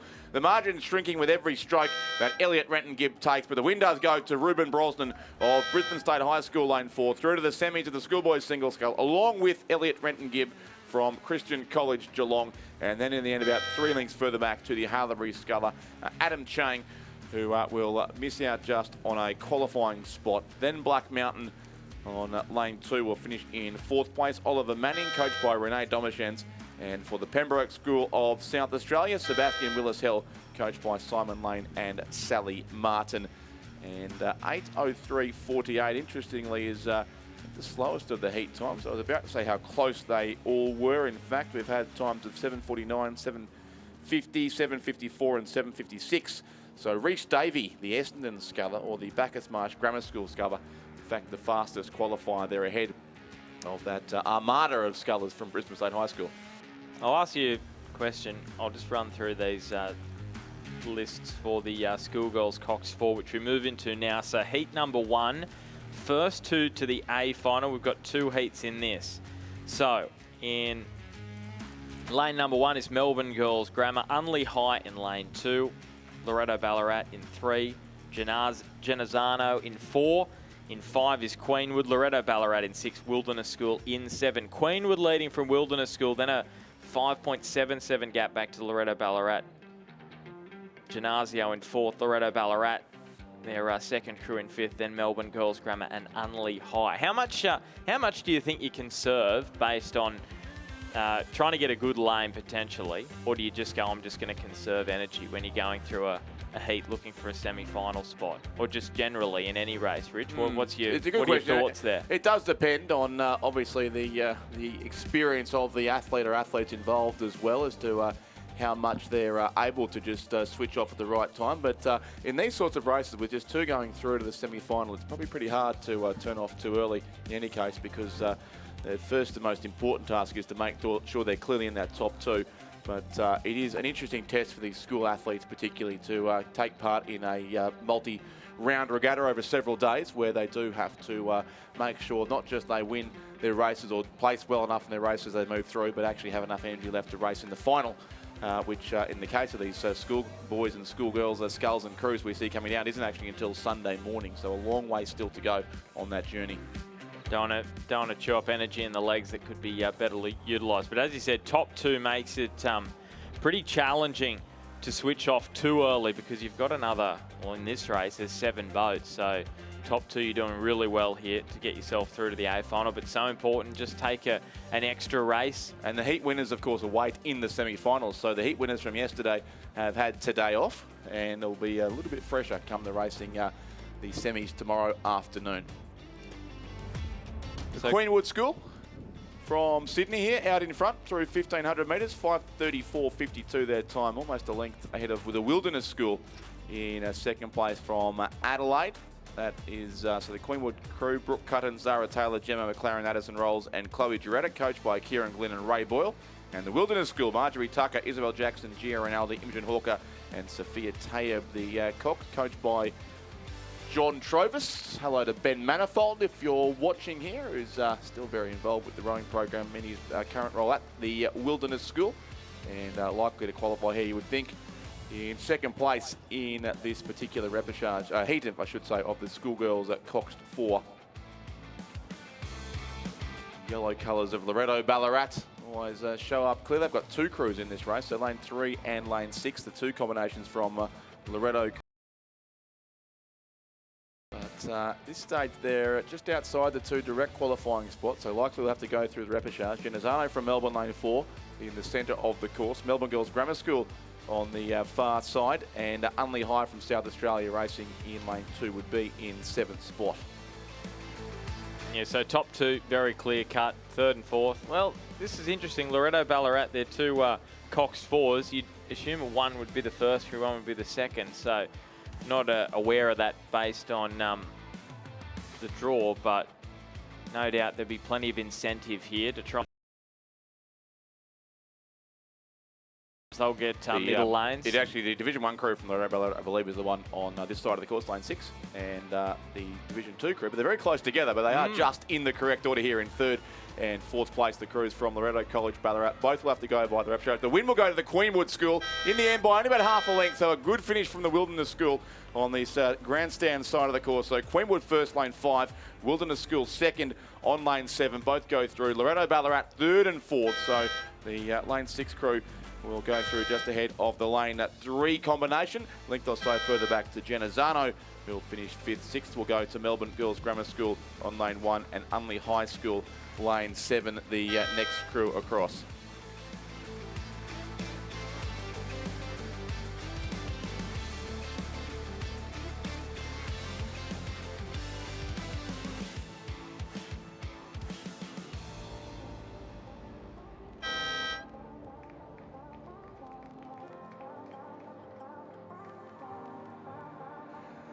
Second heat now of the schoolgirls at Cox 4, again looking for the 2 spots, the first 2 spots through to the final. And the defending champions, the double defending champions in this event are in heat 2. That is the crew from Ballarat Clarendon College in the centre of the course here. In fact, lane 6 they are. Scotch College Adelaide racing in lane 2. Roseville College from Sydney in lane 3. Unley High from South Australia in 4. The Friends School from Tasmania in lane 5. Ballarat Clarendon College lane 6, and another crew from the Queenwood School of Sydney racing in lane 7. And they're about halfway through this second heat, and it is the lane 5 crew from the Friends School, just trailing our race leaders still, which are the Unley High combination from South Australia, lane 4. You are out in front here. Georgie Twelftree, Felicity Cox, Tamara Bates, Eleanor Nettlefold, and Harriet Williams, coached by Daniel Ralph and Annalise Size. The Friends School from Tasmania, second at this stage on lane balloon. So Anthony Edwards. Clarendon College sit. Maloney, Taya Kirstenov. Now this battle is midway point of the race, but this 1500 metre split time will give us a little bit more of an indication as to how tight things are going to be going into the last 500 metres. And you can see it's the lane 4 Unley High crew. First through the 1500 metres, Friends in second. Further back, Roseville in 4th, then 5th will be Queenwood. 6th looks to be Roseville at this point, so I should say Roseville in 4th, Queenwood in 5th. Scotch Adelaide, I think, in the yellow colours on the far side. They'll be the 6th crew through the top. Well, they are well back in the race, but racing 3, I reckon, here, and some work to do for Ballarat Clarendon College. These crew are the head of the schoolgirls champions from last weekend, also the head of the Lake winners in impressive style on Lake Wendouree a month or so ago, and the Ballarat Associated Schools Regatta that's held there. But they sit here 3rd, and it is the similar red colours of the Friends School ahead of them in 2nd place, the combination from Tasmania, but Unley High from South Australia continue to be our race leaders comfortably here. They've got just over a length on the Friends combination, and Ballarat Clarendon College still there in 3rd place, but about a length or so away from a direct qualifying spot. And then we have Queenwood lane 7, Roseville lane 3 ahead of Scotch Adelaide in lane 2. So we'll see if Ballarat Clarendon can mount a late charge here, but rapidly running out of water. It's a clear lead still to Unley High from South Australia. The Friends School there in 2nd, Ursula Nation, Esther Falloon, Sophie Neal, Alana Edwards and Ava Vincent, coached by Anthony Edwards and Nicola Anderson there. And they're doing a very good job in 2nd place, holding clear of Ballarat Clarendon. And then Roseville still look to be 4th ahead of Queenwood on this side of the course. But the top 2 only will go through straight to the A final of the Schoolgirls Cox 4. And it will be Unley High from South Australia, comfortably clear here, almost a length and a half ahead of the Friends School and Ballarat Clarendon. They come across and take the win, the Unley High combination on lane 4. Friends are 2nd. They'll go through directly to the A final as well. And then 3rd place will go to Ballarat Clarendon, ahead then of Roseville will finish 4th, Queenwood 5th, and Scotch Adelaide in 6th place in the second of just 2 heats in the Schoolgirls Cox 4.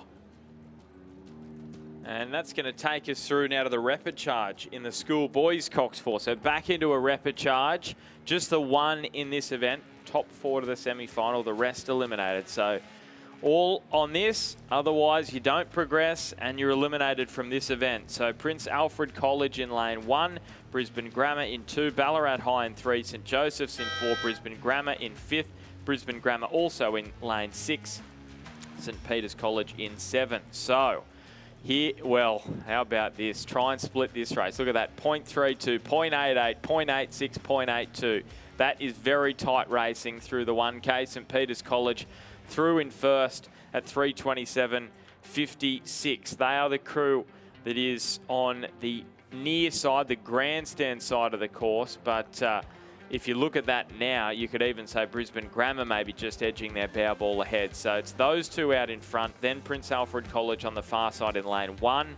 Lane 3 is Ballarat High. So they are the top 4 at the moment, but not too far behind in 5th with St Joseph's. They're in lane 4. You can't quite see lane 4 just popping its way forward yet, but you can see they are just in there, middle of screen, They are not far away, and there is still plenty of time left to go in this race. Absolutely, yeah. Great race there, especially on the southern side of the course. So a bigger field of entries in this Schoolboys Cox 4. Therefore, the heats were held yesterday afternoon for this race, and the top 4 from each of the heats went straight through to the semis. But our last 4 semi-finalists will be decided here in the next couple of minutes as they make their way through the third 500 metres of this course. And on that southern bank there, yes, Prince Alfred College lane 1, Brisbane Grammar School lane 2, Ballarat High in 3, St Joseph's in 4, all very much in contention. Along then with a couple of lanes further across, the combination from St Peter's College, and really just the 2 crews from Brisbane Grammar School out of contention. They have got 3 crews in this race, so they've got a lot of representation here, and I'm pretty sure they got 1 crew directly through yesterday in the heats as well. So Brisbane Grammar School, a strong field of entries here, but this repechage may be the end of the road as far as their lane 5 and 6 combinations are concerned. But we see here, with 500 metres to race, the lead is still with Brisbane Grammar School's lane 2 combination, then the 2 crews from South Australia, so St Peter's lane 7, Prince Alfred College lane 1, and St Joseph's sit in lane 4 in the centre of the course. Ballarat High, there's a bit of work to do. They had a good 3rd place in the head of the lake. Ballarat High, somewhat forgotten in what was an epic race between Ballarat Clarendon and St Patrick's College, but Ballarat High did well to place 3rd on that day, but they'll have to work here to make sure they stay in the top 4. And there's the race there between the 3 and 4 bow numbers at this stage. St Joseph's of Sydney, Ballarat High School from Victoria, just going bow ball for bow ball as they look for that 4th and final qualifying spot. So the race still led by Brisbane Grammar School lane 2, Isaac Spiller, Alistair Jackson, Beat Stuckey, Lachlan Smith and Gracie Gascoigne, coached again by Richard Powell. We mentioned before his work with the Hallows School. Also had some success this season with Brisbane Grammar School coming into 2nd place in the head of the river behind the Southport School, and Daniel Horsley also coaching the crew from Brisbane Grammar School. But it's Grammar in front, then the 2 South Australians, St Peter's on the grandstand side, Prince Alfred College right on the far side of the course. None of these crews will know exactly where they're placed in this race, and then side by side the race for 4th and 5th, Ballarat High School lane 3, St Joseph's of Sydney in lane 4. That still is where the action remains, although they're moving up also still on Prince Alfred College, with St Peter's from Adelaide here on lane 7, looking to be in 2nd spot. Brisbane Grammar School still our race leaders. They all get the rating up now in the closing strokes of this race, and still Ballarat Grammar School and St Joseph's, I think, are going for 1 qualifying spot. Brisbane Grammar School should get the win, and then St Peter's, I think, just ahead. Prince Alfred College, so they hit the line. 3rd will go to Prince Alfred on the far side, in fact, and 4th will be the crew from Ballarat High, just edging out St Joseph's in a very, very tight finish there for 4th and 5th. And then Brisbane Grammar School lane 5 will finish in 6th place, and lane 6 for Grammar will finish in 7th. But it was just there. Brisbane Grammar School from St Peter's, Prince Alfred College and Ballarat High in the qualifying spots from the one and only repechage of the Schoolboys Cox 4. A great race there, Ben, between all of those crews. Well, you just knew 1 repechage, 4 going through. It was going to be a great race there, and there was some wonderful depth in that field. So that was wonderful, wonderful afternoon racing here at the Australian Rowing Championships. And now we move into the Club Women's and Club Men's Coxless 4. First up, it's the Club Women's Coxless 4. Now, the top 2 go straight through to the final, the rest to the repechage. So there's 5 crews in this race. Freya Axton and Louisa Stocks from Mercantile. I should say Freya Axton, Louisa Stocks, Addison Luce and Louise Carr out of Mercantile, coached by Peter Somerville. Uni of New South Wales in lane 3, Annabelle Singh, Elizabeth Raffin, Olivia Zargo and Anna Ristic, coached by Chris Burns and Cameron Butler. Adelaide Rowing Club in lane 4, Anna Collins, Rachel Cope, Erica Webb and Mika Webb, coached by Darren Potts and Ron Mobbs. Sydney Rowing Club in lane 5, Olivia Cassidy, Catherine Mason, Paige Critchlow and Eliza Dunlop, coached by Lachlan Carter and Florence Griffiths. And Melbourne Uni in 6, Amelia McComb, Tiffany Crosswaite, Felicity Murray and Yolanda Hooper. And it's Melbourne Uni leading the way from Sydney, Adelaide, Mercantile. Top 4 very clear cut in this one. But remember, it's the top 2 going through, and there's 4 crews right next to each other. That's a brilliant race through 1,000 metres. They're half a length from 1st to 4th at this stage. Those 4 crews all there right on screen now. Camera van doing a great job keeping track of the action there on the side of the course. So it is lane 5 there from, in fact, lane 6 Melbourne Uni, I should say. The crew leading just from Sydney and Adelaide, and also Mercantile, and then the crew at the rear of the field. The only one to drop off the pace is the University of New South Wales. But we should again mention in these club events, Ben, that you know particularly well, having raced in the club double yesterday, that they are a relatively new addition to the Nationals program for clubs, for single clubs only. So no composite crews can race in the club events, and the main qualification criteria is that you cannot have rode in an Australian senior under 23 representative team in the past 12 months, nor have nominated for one in the current year to qualify for the club events. How long would it have been? About 10 years? I was going back. Club double, I know, has at least been in for about 10 years. Yeah, about that long, I believe. I think they're great events because they get people that aren't, because you know, if you're in that gap between masters rowing and elite rowing, I think it's a great event for people to train for, because some people get sort of caught in that gap between the two and find it hard to find races. So yeah, they've certainly grown in popularity across the years I've been coming to this regatta, and now 3 strong events: the double scull, of course the Cox's 4 here, and the 8 as well. And you'll be pleased to hear there's no real banning Olympians from racing. So I believe that we'll see Cameron Mackenzie McCarg, Olympic silver medalist, racing in the Club 8s race later on as well. I know you've got a good story about being beaten in a semi-final by a rather good rower too last year. Well, there's plenty, and it's great to see that so many of them come back and have a row. I know Dion Burt whistles in the club double this year. We had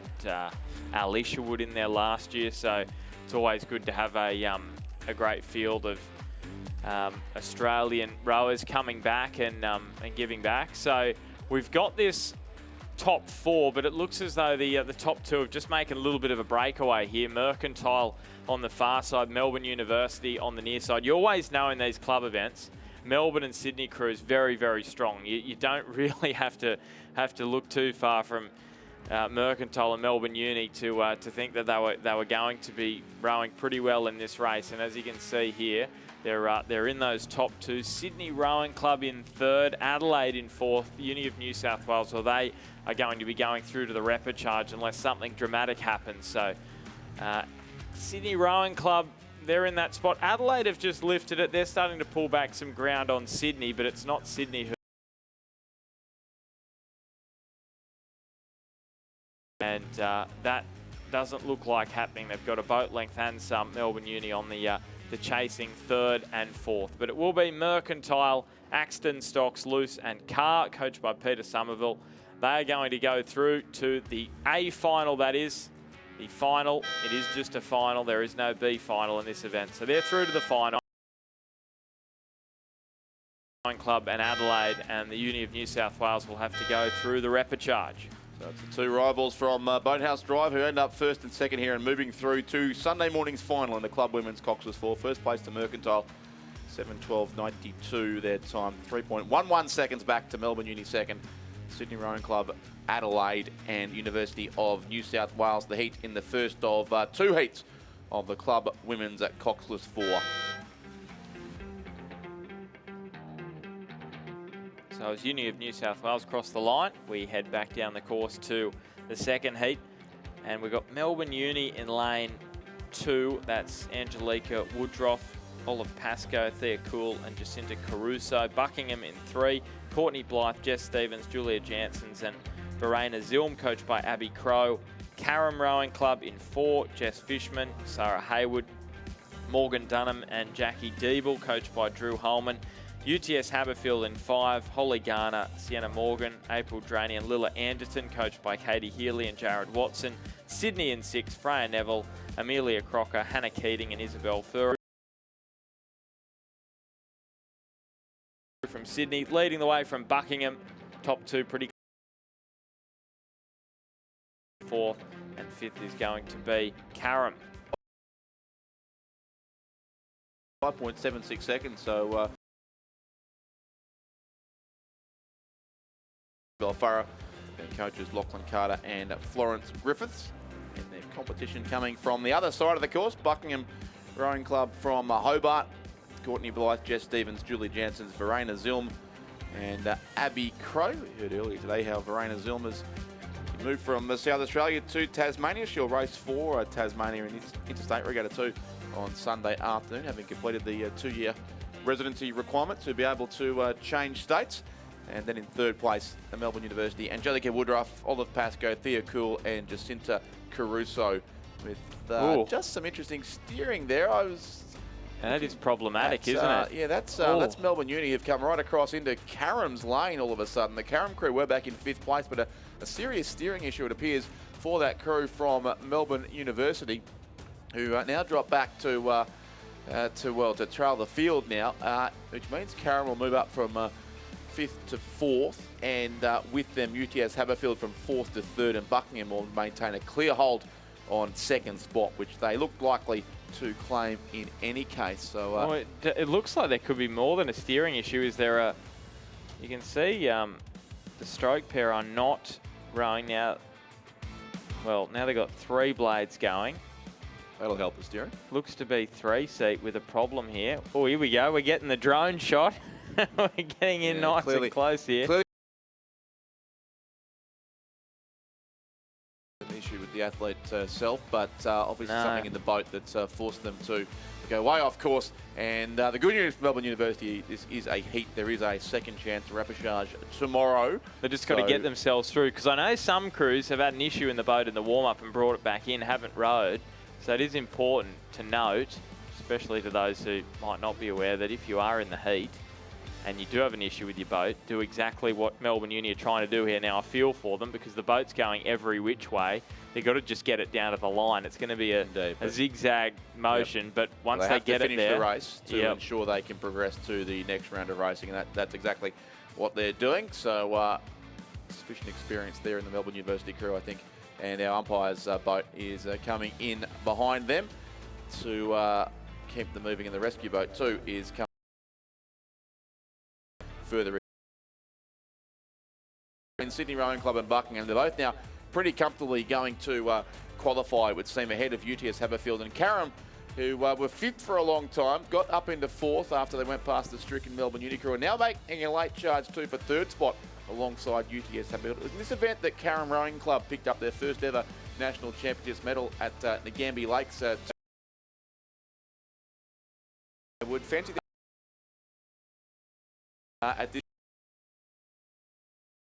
charge in any event, because the top 2 are well clear. The Buckingham crew have closed the gap on Sydney quite substantially in the last 500 of the race. They had about 2 lengths between them with 500 to go. It'll be a 1-length margin in the end, but Sydney Rowing Club will get across and take the win. So Sydney first and Buckingham in 2nd place. They're both through to Sunday morning's final in the club women's Coxless 4.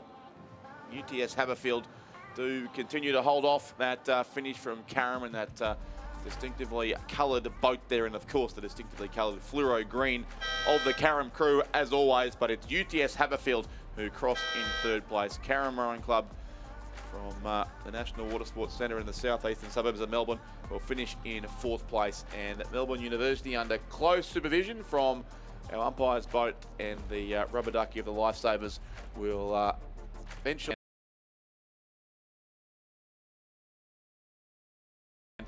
hopefully solve the equipment issue and move through to the repechage tomorrow. And they were sitting in 3rd there, so you'd expect they'll get that sorted, and there'll be a big chance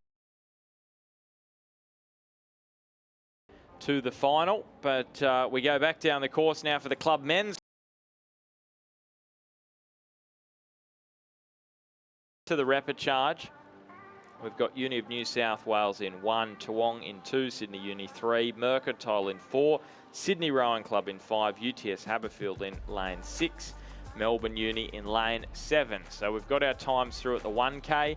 We've got Sydney leading from UTS Haberfield, from Mercantile, from Melbourne Uni. Top 4 there, but Toowong only 0.63 back in 5th place.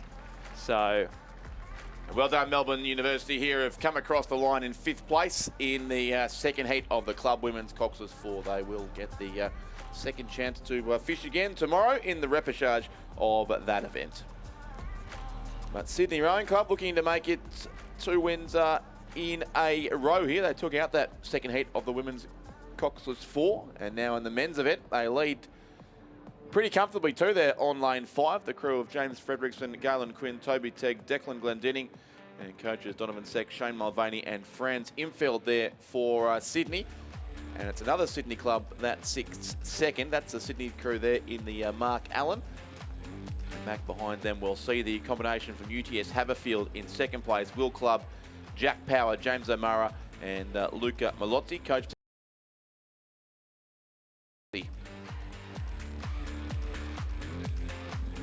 does look to be a real battle for that 4th. Sorry, my mistake. I know there's so many progression changes that it can get a bit confusing, but it is only top 2, which unfortunately for us here, trying to create some drama and suspense. It's a great race for 3rd and 4th, isn't it? But they're about 7 seconds behind the top 2. And again, of course, it's Mercantile and Melbourne Uni. So regardless, Ben, of whether they're racing for a qualifying spot or not, those 2 clubs always want to beat each other. Yeah, Sydney and UTS Haverfield. Well, who's going to get it here? Because Sydney Rowing Club have the advantage. And you just think to yourself, all right, who is going to go for it? Or are both crews just going to put the cue in the rack and go, we've got a big lead, let's just ease it off and we'll get ourselves set for the final on Sunday? And a lot of these names I have mentioned several times over the course of the week. These are not crews that have just come out fresh for the heat of the Club Men's Coxless 4 today. I even recall, I think Declan Glendinning certainly raced the final earlier today for Sydney Rowing Club as well. So you asked before about conserving energy, and with athletes in so many different events, now you think would be a time for Sydney Rowing Club to be doing that here. They will have tomorrow off as far as this event is concerned.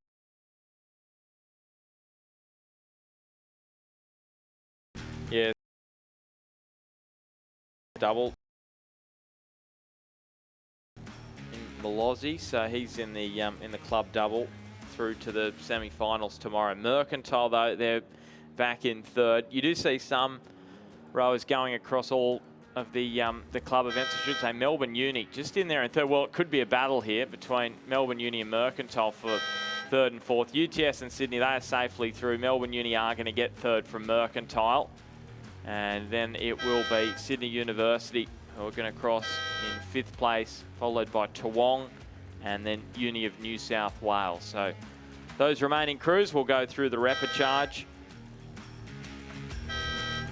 Jack Price in the boat there for Toowong. Talking of former representative rowers, Jack Price, Thomas Daly, Samuel Daly, Hamish Parry, the crew there for Toowong in 6th place.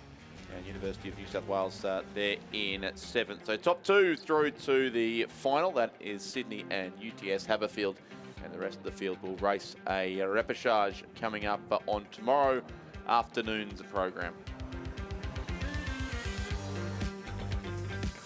Heat 2 of the Club Men's and Coxless 4. Again, a field of 7 with 2 qualifying through to the final. And the other 5 crews to go to the repechage. 2 crews here from the Mercantile Club in lanes 5 and 6. Melbourne University are in lane 1. Sydney Rowing Club also have 2 crews here, lanes 2 and 4. Canberra lane 3. Mentioned Mercantile in 5 and 6, and Adelaide University in lane 7. So you can see the clubs really taking to these club events, Ben, with Mercantile 3 crews across the 2 heats, and the same for Sydney. Yeah, just a problem though. It looked as though it was the lane 5 crew from Mercantile who were having some boat issues. You could see the rescue boat just coming in behind them, as we saw from Melbourne Uni moments ago in the women's event. So we'll keep an eye on that. You can see Mercantile, the lane 6 crew, is sitting there in 3rd. They are close to the qualification spot, which is currently being held by Sydney Rowing Club, and then over on the far side, Melbourne University. Here, they're going out at 2.5 for the gap at the second crew in this one, and then Canberra in 5th. 6th was Adelaide Uni, and then 7th will be that Mercantile crew in lane 5, who are a fair way back. I think they're about 1 minute and 30 back, that last timing check we got due to the boat issue, unfortunately. We'll recognise another of our regatta sponsors here too. Bont Rowing continue to dedicate themselves to producing anatomically correct rowing shoes, supplying athletes in over 23 national teams. Designed by rowers for rowers, Bont Rowing shoes are built with a unique carbon fibre split sole for greater comfort, increased stability and maximum power transfer. Sydney Rowing Club looking to win 3 races in a row here. They've taken the second heat of the club women's 4 and now every chance to win both heats of the club men's 4. The crew here of Torrin Olsen, MacArthur Bucknell, Isaac Thurnham, Tom Cragen, coached again by Donovan Seck, Shane Mulvaney and Franz Imfeld. And they are well clear now of, once again, a very tight battle between Melbourne Uni and Mercantile. And in fact, this is the race featuring Olympic silver medalist Cameron Mackenzie McHarg, also now more recently of a 776 BC fame, but he's in the Melbourne Uni crew along with Benjamin Simons, Tom Hooper and Mitchell Hooper. And then for Mercantile, just back in 3rd place, Charlie Clark, Lachlan Wilmot.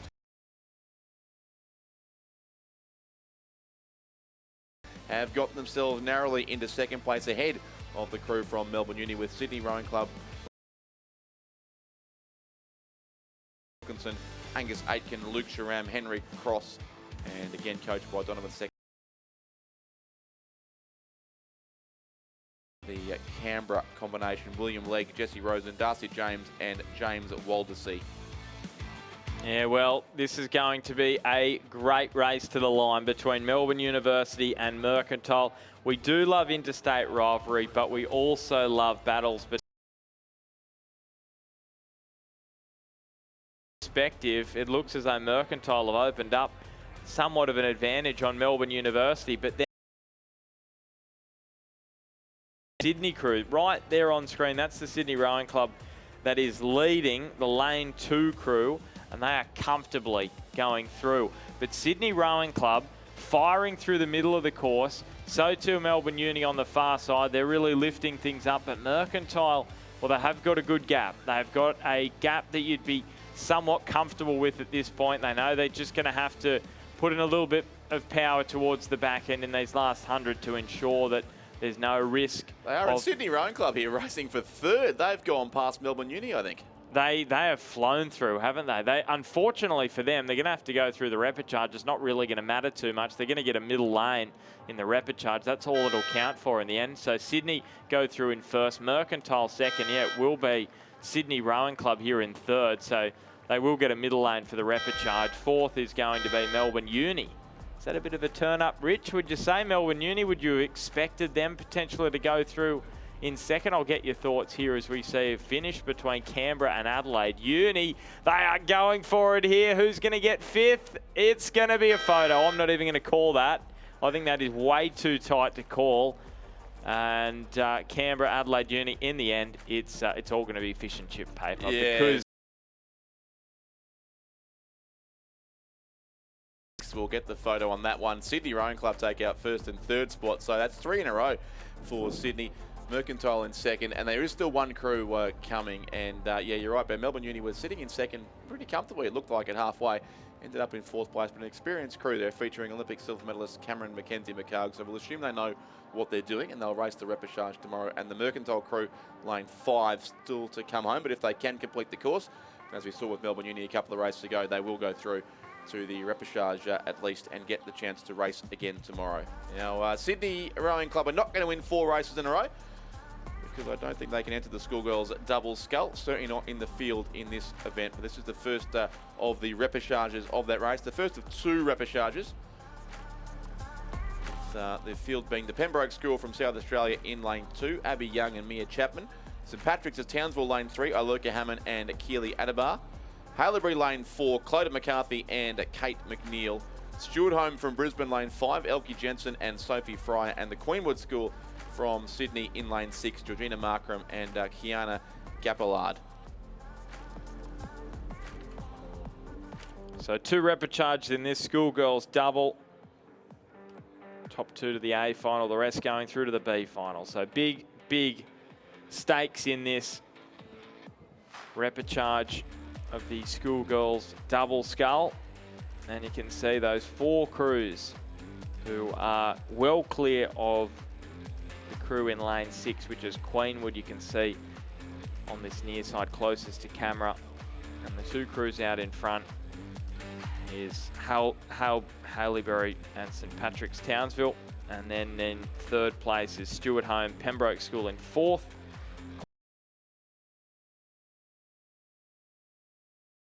Opening up between the top 2 and 3rd and 4th. is definitely that Haileybury combination, Clodagh McCarthy and Kate McNeil, who are racing here for the Shelford Cup, a new trophy added to the Nationals collection this year from, I believe, Shelford Girls Grammar School, who unfortunately will no longer participate in schoolgirl rowing in Victoria or in Australia anymore at the conclusion of this season. In fact, this regatta, I believe, is their last, but the Shelford Cup will continue on as the trophy here for the schoolgirls double scull. And any reason why that is, Rich? The school has largely, well, the school has basically merged with the Caulfield Grammar School there. Neighbours, and a lot of the athletes I know are going off to other schools, but so the Shelford name it will live on though. It will live on in in this, the and I Shelford believe Cup. there are moves within Victorian rowing too, also to a part of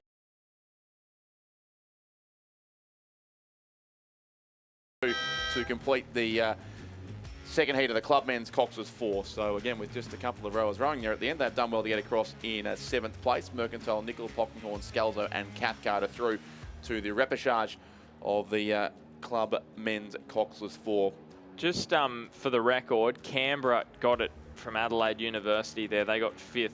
Adelaide Uni 6 by 0.05. So that's one of the tightest margins of the day. It took a minute or two to come up, so clearly some tight viewing of the photo finish required there as well. And again, speaking of crews that won't continue rowing, Haileybury, another one in that category. They have a program over the past 12 months or so, including Haileybury, but they'll keep rowing until the end of the 2025 season. But they've got a very good chance. They've got 2 very good rowers here, of course, in the form of Clodagh McCarthy and Kate McNeil, coached by Andrew McNeil and Susan Andrews. And they've gone well clear here in the third 500 metres as well. The Haileybury crew 6:01.76 with 5.52 seconds now over St Patrick's Townsville in second place. Luca Hannon and Keely Adabar, coached by Harrison Parks. And they're the 2 who look likely to qualify here from this first repechage, I should say, the schoolgirls double scull. The top 2 to go through, and the rest will go to the B final. As behind our qualifiers, we have the Pembroke School from Adelaide, the Stuart Home School from Brisbane, also Queenwood from Sydney. Great crowd in today. Here for day 5 of the Australian Rowing Championships. The grandstand getting more full by the day, which is wonderful.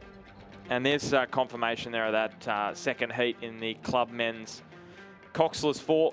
Adelaide Uni 0.05 behind Canberra, but it was Sydney and Mercantile through. Mercantile, that crew in 7th, no doubt they'll be back, and they'll be a lot stronger than that time suggests after that equipment issue. So looking forward to seeing them back in action tomorrow. And it looks pretty clear cut, this first repechage. Schoolgirls double out in front, Haileybury, and then to the A final. Yeah, 2 of the busiest athletes, Murphy and Kate McNeil, rode very well together. They both share the initials CVM, and doing a very good job in both double sculls and pair racing. 2 young athletes who already had a busy weekend in Geelong at the head of the schoolgirls, where they both won a single scull title and have had a very busy week here at the Sydney International Regatta Centre as well. It will continue through to the semi-finals of the schoolgirls double scull, and they are comfortably in front, so great experience and control here from Kate McNeil and Clodagh McCarthy, who also rode for the Mercantile and the Gambie clubs respectively in the club event. But here for the Haileybury School, they're going to win the first repechage of the schoolgirls double scull and go through to the A final. So Clodagh McCarthy and Kate St Patrick's from Townsville. Third is relatively close, but the Pembroke School from Adelaide, Abby Young and Mia Chapman will get there. They're coached by Matthew Nielsen. 4th place, Stuart Home, Elkie Jensen and Sophie Fryer. And 5th, the Queenwood School, Georgina Markram and Kiana Gappillard. 8:07.64 there. The unofficial winning time for Haileybury, 4.98 seconds over the combination from St Patrick's of Townsville. And Rich, I'm going to jump out. Owen Nix is coming in. You're sticking around, aren't you? You're staying around for a bit more. No, it's certainly another couple of hours of great racing going on. Thank you for your input as always.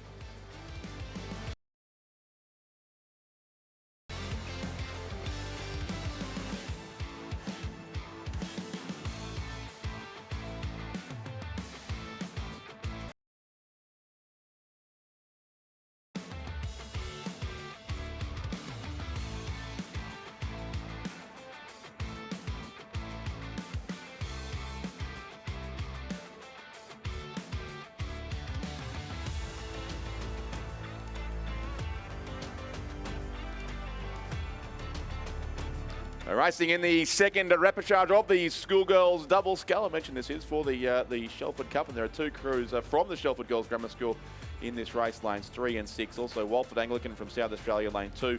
Loretto Ballarat racing in lane 4, and St Patrick's Townsville in lane 5. The 5 crews here about 2/3 of the way through the race.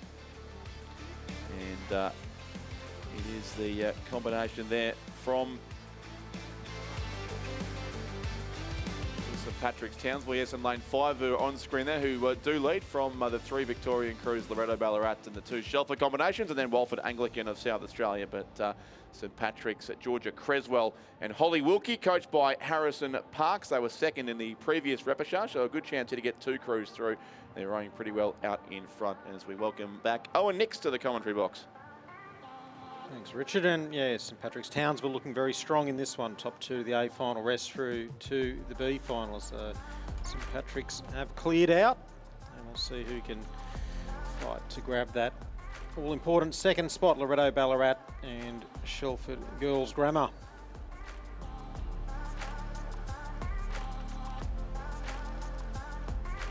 Through 1500 now, and that lead just continues to grow for St Patrick's of Townsville. 6:00:23 their time, and they'll be followed across the 1500 metre mark by Loretto College from Ballarat, Emma Gowans and Meg Lynch, coached by Brad Butel and Paul Blanchfield.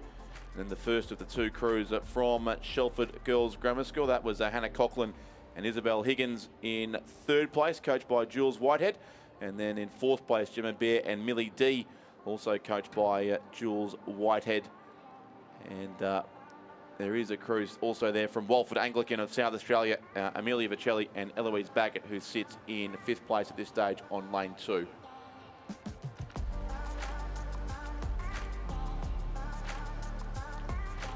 It's hit 89,000 views on our live streaming, I'm told, over the now 4 3/4 days of this regatta. So well set, I think, to break the numbers from the last couple of years, which were just around the 100,000 mark over the entirety of the regatta. 89,000 viewers on the live stream already. So hello to all of you watching us through the live stream, whether you are around the country or around the world.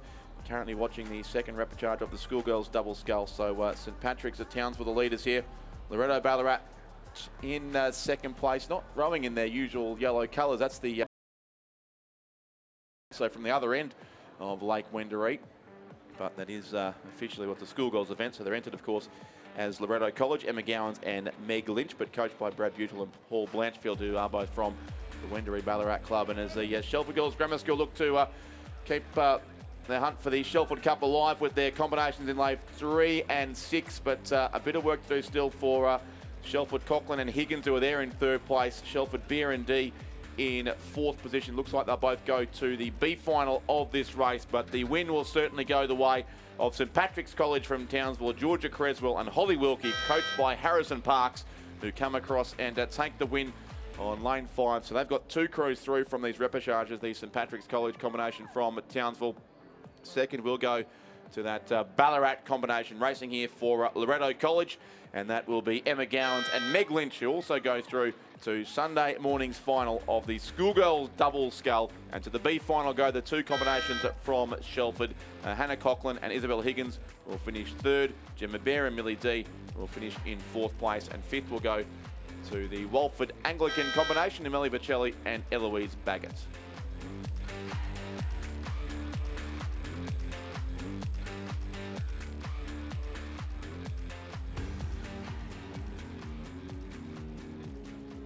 With Walford Anglican coming up to the line, that concludes race 412, the repechage of the schoolgirl double scull. Race 413 was to be the repechage of the schoolboy double scull.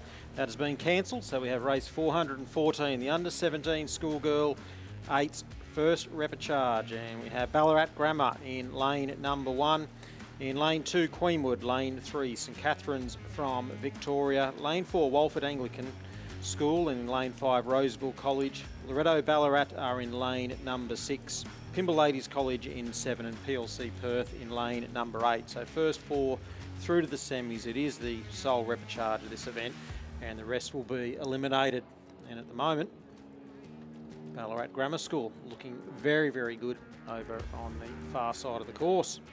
Yeah, and another salutary lesson in boat weighing for this combination from Ballarat Grammar School, who did win their heat yesterday, but were then found to have an underweight boat, so were relegated to last spot in the heat, which is why they do sit in the outside lane of the repechage here, but taking their second chance to good effect here, and they've certainly got a point to prove here. I think that combination from Ballarat Grammar School, who are out in front by over 6.5 seconds at the 1,000-metre mark of this repechage.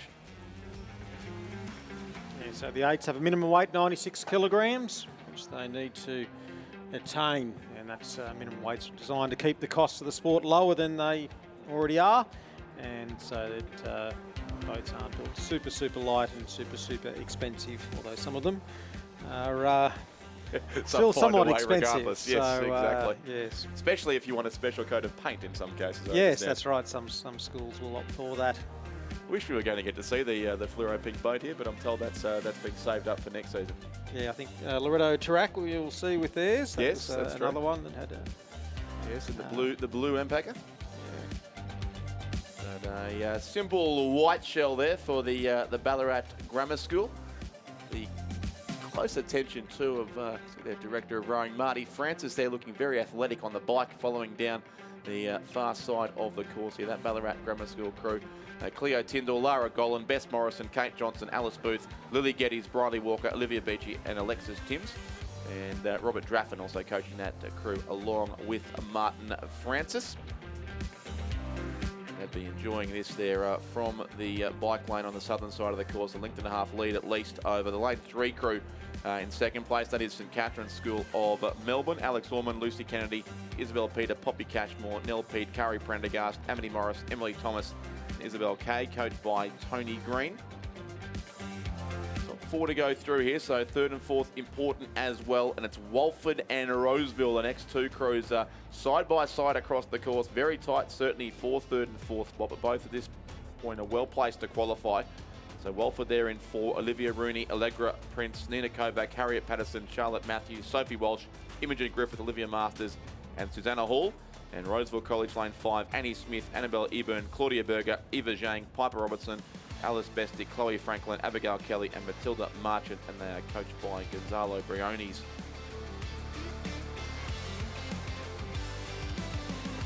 Other 8 in this race. Something of a chance late is Loretto Ballarat. This time back racing in the traditional bright yellow colours. Lane 6, they would be in 5th place.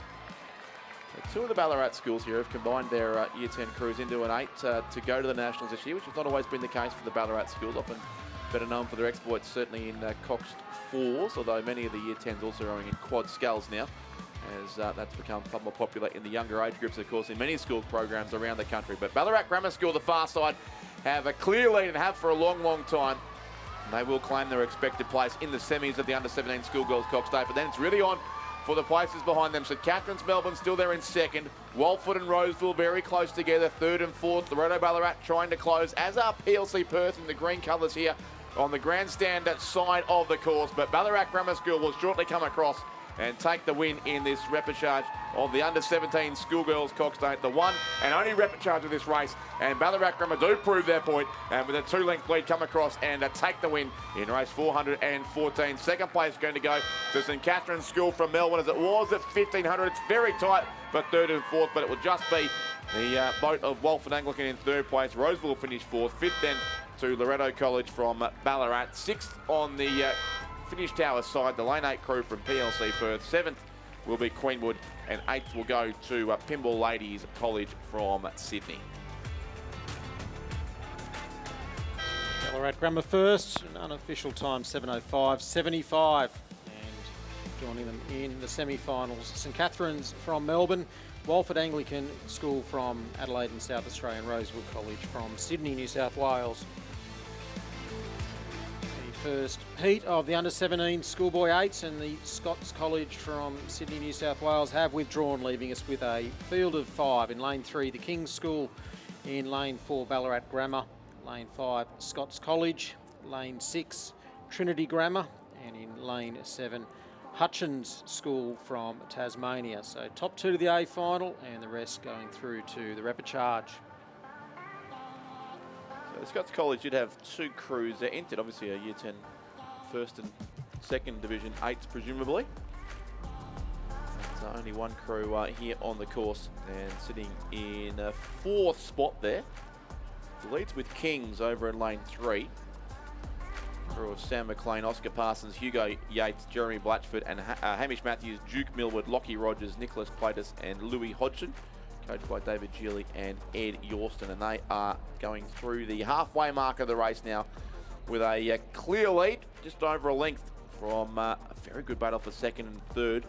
So Hutchins and Trinity, the 2 crews closest to the camera side of the course. Scots then 4th, and Ballarat Grammar School will be in 5th place. So the Hutchins School from Tasmania, lane 7, Hugh West, Jack Knowles,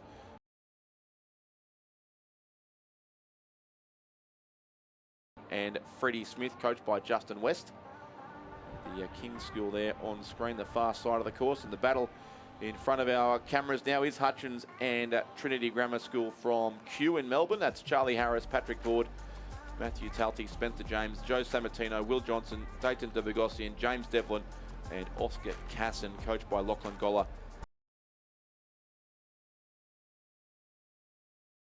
So the Friends School there in the Hutchins School, I should say, there in the, we call them purple colours.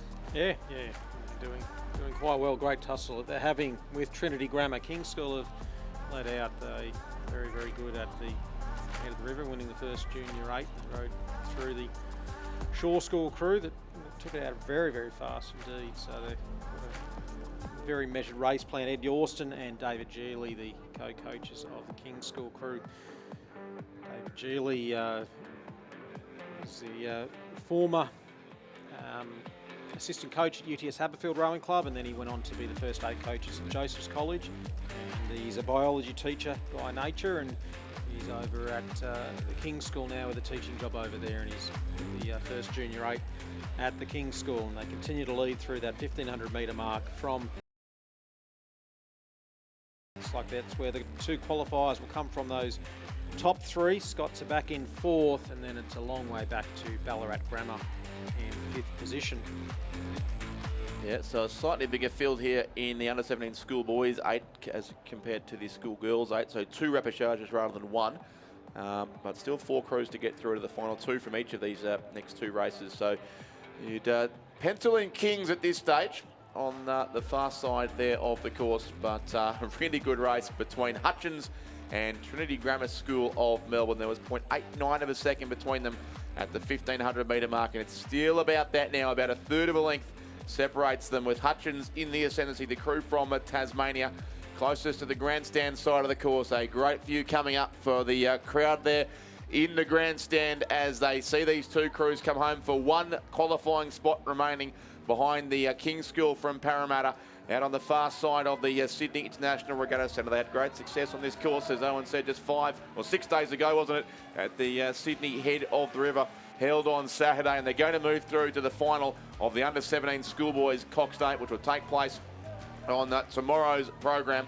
But it is, in fact, on Sunday's program, the final will be the repechage will come tomorrow, but the King's School will come and take one of those spots from this first heat of 2. Still tight for second. Trinity have made up some ground on Hutchins, but not quite enough. And by a canvas, the Hutchins School will go through in second spot. Lane 7 gets it from lane 6, ever so narrowly in the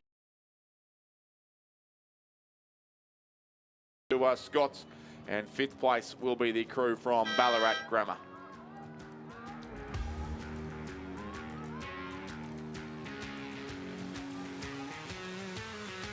Official time 6:21:48 for the King's School, and to join them in the A final is the Hutchins School from Tasmania, 4.52 seconds back. 3rd Trinity Grammar, 4th Scots College, and crossing the line now Ballarat Grammar School in 5th position.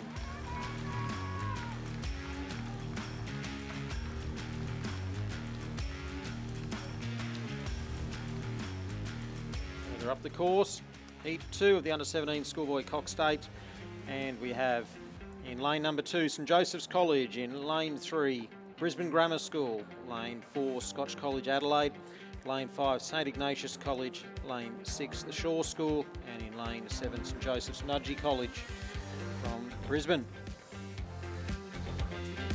Shaw School off to a very, very strong start here as well, Owen, in this second heat. Yeah, so that's the crew that finished second at the head of the river behind the King's School. They've always got a fantastic start, coached by David Jennings, who's just a storied schoolboy coach in New South Wales. He's won the Major Rennie Trophy for the first 8 to the GPS head of the river 9 times. He's won the Barrington Cup for schoolboy 8s 5.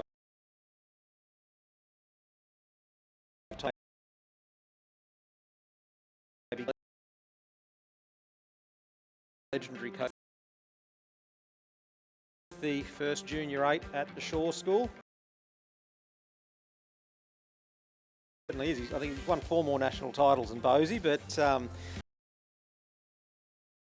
respective states 9 times. And so no surprise to see this Shaw.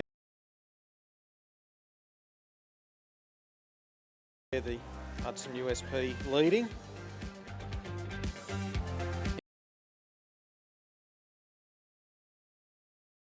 The other side of the course, they do look to be sitting in second place here, with again just 2 crews to go directly through to the A final of the Schoolboys Cox Day. The rest will race a repechage tomorrow, and the final will be held on Sunday morning. Both the under-17 schoolgirls and schoolboys at Cox Day as part of the schools finals program. But this, of course, is the under-17 event, so largely for year 10 crews, and it's 2 crews from Sydney. Pretty comfortably out in front here. The Shaw School in 6 and St Joseph's in lane 2.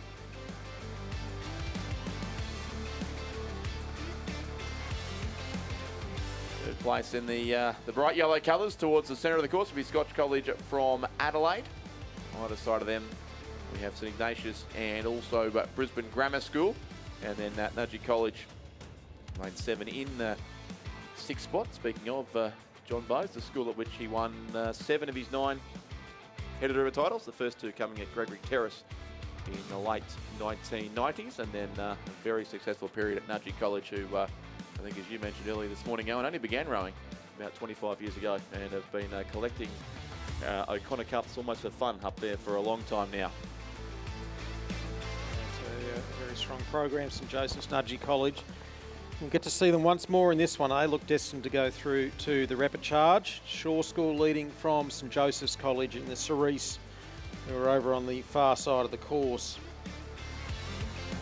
And they're the top 2, St Ignatius, they're great rivals, in 3rd spot, and it's a great battle between Scotch College Adelaide and Brisbane Grammar School for 4th position.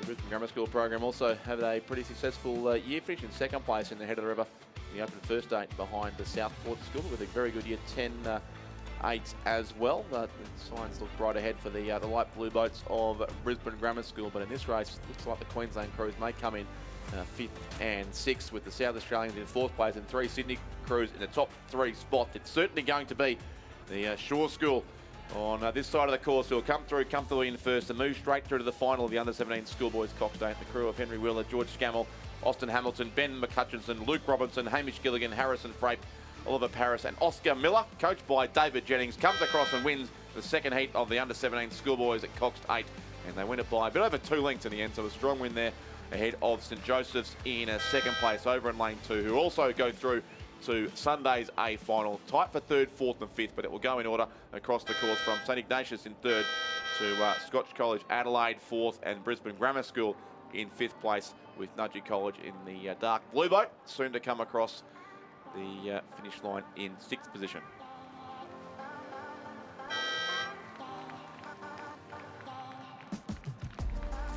So roughly 4 seconds faster than the previous heat. The Shaw School winners, and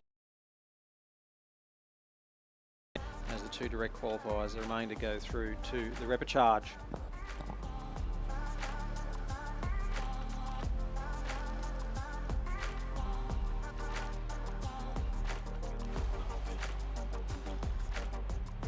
The club men's double scull is on the course at the moment, and it's the first repechage. Top 4 going through to the semi-final, rest to be eliminated. Field that we have, University of New South Wales, Harry O'Donnell and Michael Pickford, coached by Cam Butler in lane number 2. Sydney Rowing Club, Fletcher Smith, Maxim Maloney, coached by Don Seck. Shane Mulvaney, Felix Dew. In lane 4, West Australian Rowing Club, Thomas Bias and Javier Shadina, coached by Stefano Belosso. In lane 5, Griffith Uni, Surfers Paradise, Josh Weiss. John O'Lock, coached by Anthony Cook. University of New South Wales in lane 6 with Marcus Black, Jack Clements, also coached by Cam Butler and Glebe. Henry Dawson and Jack Dawson are in lane number 7. And this is the sole repechage of the club men's double scull. We saw 3 heats raced late yesterday afternoon. Top 4 from each of those going through the semi-finals. Our final 4 semi-finalists to be determined here. And Ben Homer watching keenly on as his opposition races down the course in this race after his Newcastle combination qualified through the second heat yesterday in 4th position. But here it is, Sydney Rowing Club leading, which has been the story of these club events so far this afternoon. They took out both heats of the club men's 4 and 1 heat of the women's club coxless 4 as well. And they are well placed here, although Griffith University Surfers Paradise have moved up to challenge them over the third 500 metres, and there's not too much between those 2 double sculls now as they come through with about 750 metres that's still to race here. So Sydney, Shane Mulvaney and Felix Dew, and Griffith University Surfers Paradise in lane 5, Josh Weiss and John O'Lock, coached by Anthony Cook. They're the combination from the Gold Coast in Queensland. 3rd place, 3rd and 4th, very tight in fact between, it's like now the Glebe combination earlier on, who at least as far as the timing system was concerned, to come up in 3rd place. But now it's a race between University of New South Wales and the West Australian Rowing Club, lanes 6 and 4. The combinations there in the hunt for, well, in fact, in currently the next 2 qualifying spots, with 4 of these 6 crews to go through, just 2 to miss out. So West Australian Rowing Club, lane 4, Thomas Bias and Javier Chedina, and University of New South Wales, Marcus Black and Jack Clements. And as we'll see now through the 1500 metre mark, it still is Sydney from Griffith University, the top 2. And then the West Australians do have 3rd spot ahead of the University of New South Wales, who have 2 crews in the race, sitting 4th and 5th. So it's Black and Clements in a qualifying spot. O'Donnell and Pickford just outside them in lane 2. And Glebe, Henry Dawson and Jack Dawson now certainly back in 6th position. I'm not sure if there was an issue with that crew earlier in the race. They did seem to be a good chance of qualifying, but now sit several lengths away from our top 4 as the flags there flying a bit more than they have been, Owen. So the wind looks to be blowing pretty much down the course here as well. Yeah, looks like that'll come down to us shortly. They're starting to move out of that wind shadow, the leading boats. And at University of New South Wales crew, Marcus Black, he's the son of Andrew Black and Monique Heinke. Monique Heinke, 2-time Olympian in 2000, 2004 and 6-time Australian Senior A representative. Andrew Black, part of the Australian team, I think in the lightweight 8 quite a number of years ago. And he's only relatively new to the sport, and looks like he's going to make it through to the semi-finals of this club men's double scull. But the head of the field, Griffith University Surfers Paradise, I think they seem to want it a bit more, and they've pushed ahead of Sydney Rowing Club.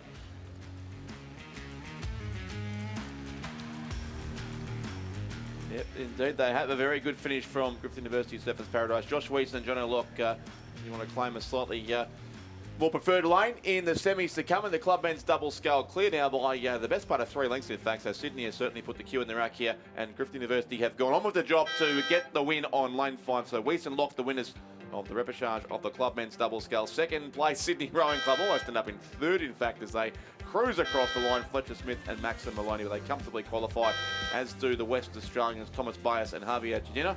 And then in 4th place, it'll be University of New South Wales, Marcus Black and Jack Clements. So they are the 4 qualifiers from this repechage, just missing out O'Donnell and Pickford from University of New South Wales, and Dawson from Glebe Rowing Club in 6th place. Just like that, Ben Homer's disappeared from up here. He was getting good scope on his rivals for tomorrow's semi-finals in the club men's double scull. Race 418, the Schoolgirl Cox Quad Skull, and repechage here is the first of them, and we have in lane number 1 the Armidale School, in lane 2 Gippsland Grammar, lane 3 Queenwood, lane 4 Lords Hill, Radford College are in lane 5, Furbank Grammar in 6, and Redlands in lane number 7. Progress here, top 2 going to the top semis in this Schoolgirl Cox Quad Skull.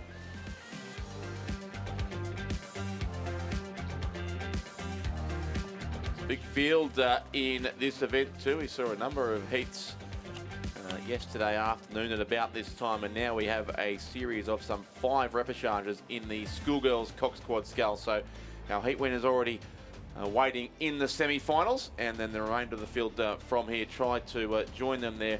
7 crews in this first repechage, and they are at the halfway point of the race now. It looks like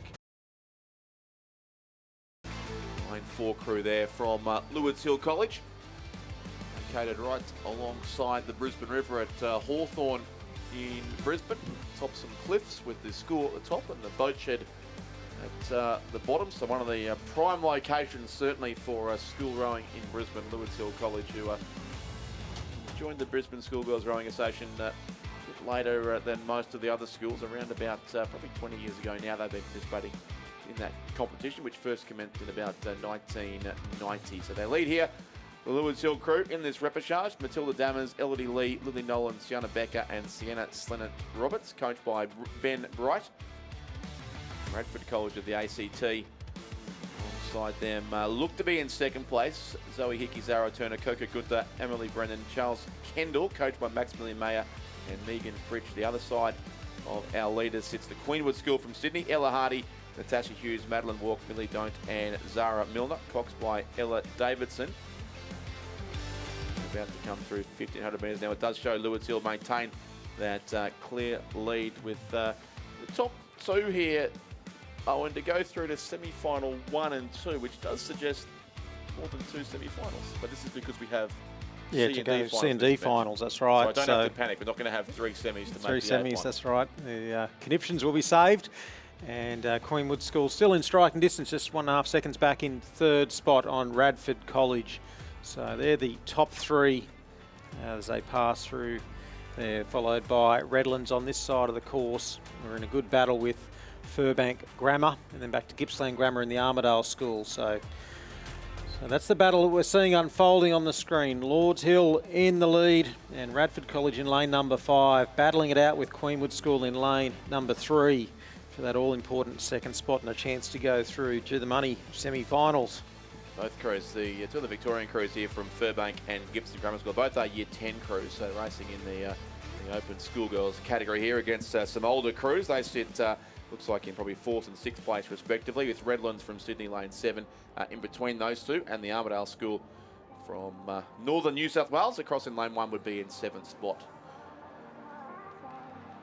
Yeah, so the Radford crew have just lifted their rating up to 35 strokes a minute. They went up 2 points, and likewise Queenwood have gone up 2 points. So it's going to be so who's got the stroke length and who's got the power over the last 150 metres or less.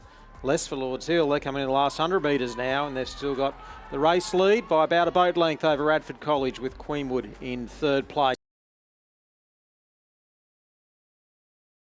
Certainly look to have one of those qualifying spots sewn up, and Radford College from the ACT are holding off a strong challenge from Queenwood late in this race. Also tight between Redlands and Furbank in the closing strokes on this side of the course, but the win will go the way of Lewards Hill from Queensland on lane 4. Through by a length ahead of Radford College of the ACT in 2nd place. The first repechage of the Schoolgirls Cox Quad Skull. 3rd place goes to Queenwood. 4th will be Redlands, just ahead of Furbank Grammar in 5th place. 6th then Gippsland Grammar School over in lane 2. And 7th will go to the Armidale School. So it's Lewards Hill and Radford College through from the first of 5 repechages into the semi-finals now of the Schoolgirls Cox Quad Skull.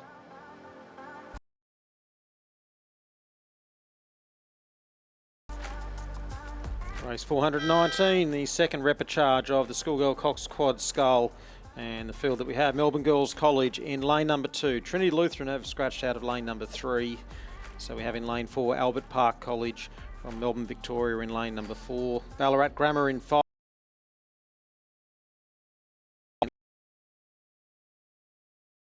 Going through to the top semi-finals. So in this field of 5, Albert Park College, very well placed, coached by Virginia Lee. Yeah, great program at Albert Park College. Had success at the head of the Schoolgirls Regatta last weekend, and in fact it was these 4 athletes who were racing in double sculls in that event, so they finished 1st and 3rd in their double scull combinations at the head of the Schoolgirls, an event that's been held 3 times and has been won 3 times by Albert Park College, so they are certainly dominant in that event, but they've combined their 2 doubles here into 1 quad scull, and they're very well placed here in this. Saskia Payne, Lulu Gleeson Payne and Isabel Deathridge.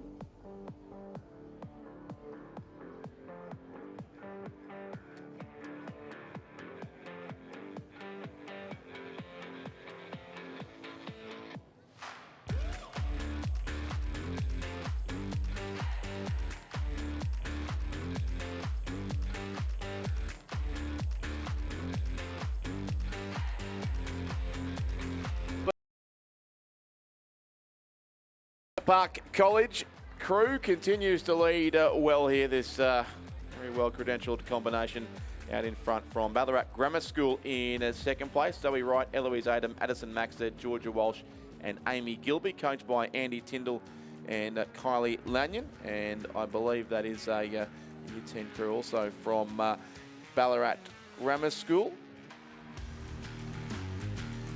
In fact, it may not be because they raced their Year 10s in the 8s a little while ago. But in any case, they do sit in a qualifying spot, the crew from Ballarat Grammar, behind our race leaders from Albert Park College. So it'll be a good race for the Victorian schools here.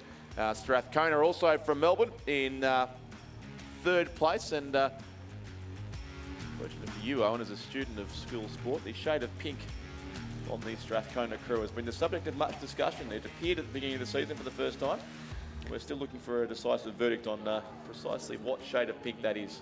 Well, it's been a long time since I bought a new car, so I'm not familiar with a lot of the different shades, but you've given me some work to do, that's for sure. Yeah, well, the most popular so far has been coral pink, but happy to take further contributions in that regard. Strathcona, they're in 3rd place. A good race with the Armidale School, also resplendent in those bright caps as well. The crew there from northern New South Wales, and then across to the far side, Melbourne Girls College will likely be in 5th place. But it's Albert Park College who lead comfortably over what is a senior crew, a Year 12 crew here from Ballarat Grammar School in 2nd place. And they're both going to go through in this 2nd repechage of the Schoolgirls at Cox Quad Scull. About 2.5 lengths between them it will be as they close in on the finish line. And the crew from Albert Park College will win the 2nd repechage of the Schoolgirls Cox Quad Scull. Albert Park in 1st place. Ballarat Grammar School will finish 2nd. They'll both qualify through to the final. Strathcona and the Armidale School, the battle of the bright colours close to the finish tower, and it will narrowly go the way of the crew from Strathcona by a canvas. So Strathcona 3rd, but they'll just miss out on a qualifying spot. 4th then to the Armidale School. 5th will go to Melbourne Girls College over on lane 2, and then no appearance, I believe, there from the Trinity Grammar combination, who were listed in lane 3. So in answer to your question, Richard, Wikipedia, the ever reliable source, listed as just pink. Just pink. Well, so sorry to disappoint. Answer, isn't it? Albert Park College, 7:36 flat their time there, and 6.83 seconds. So a pretty good margin of victory there for the crew in the light blue, certainly, of Albert Park College. Just marginally slower than Lewis Hill were in the previous repechage.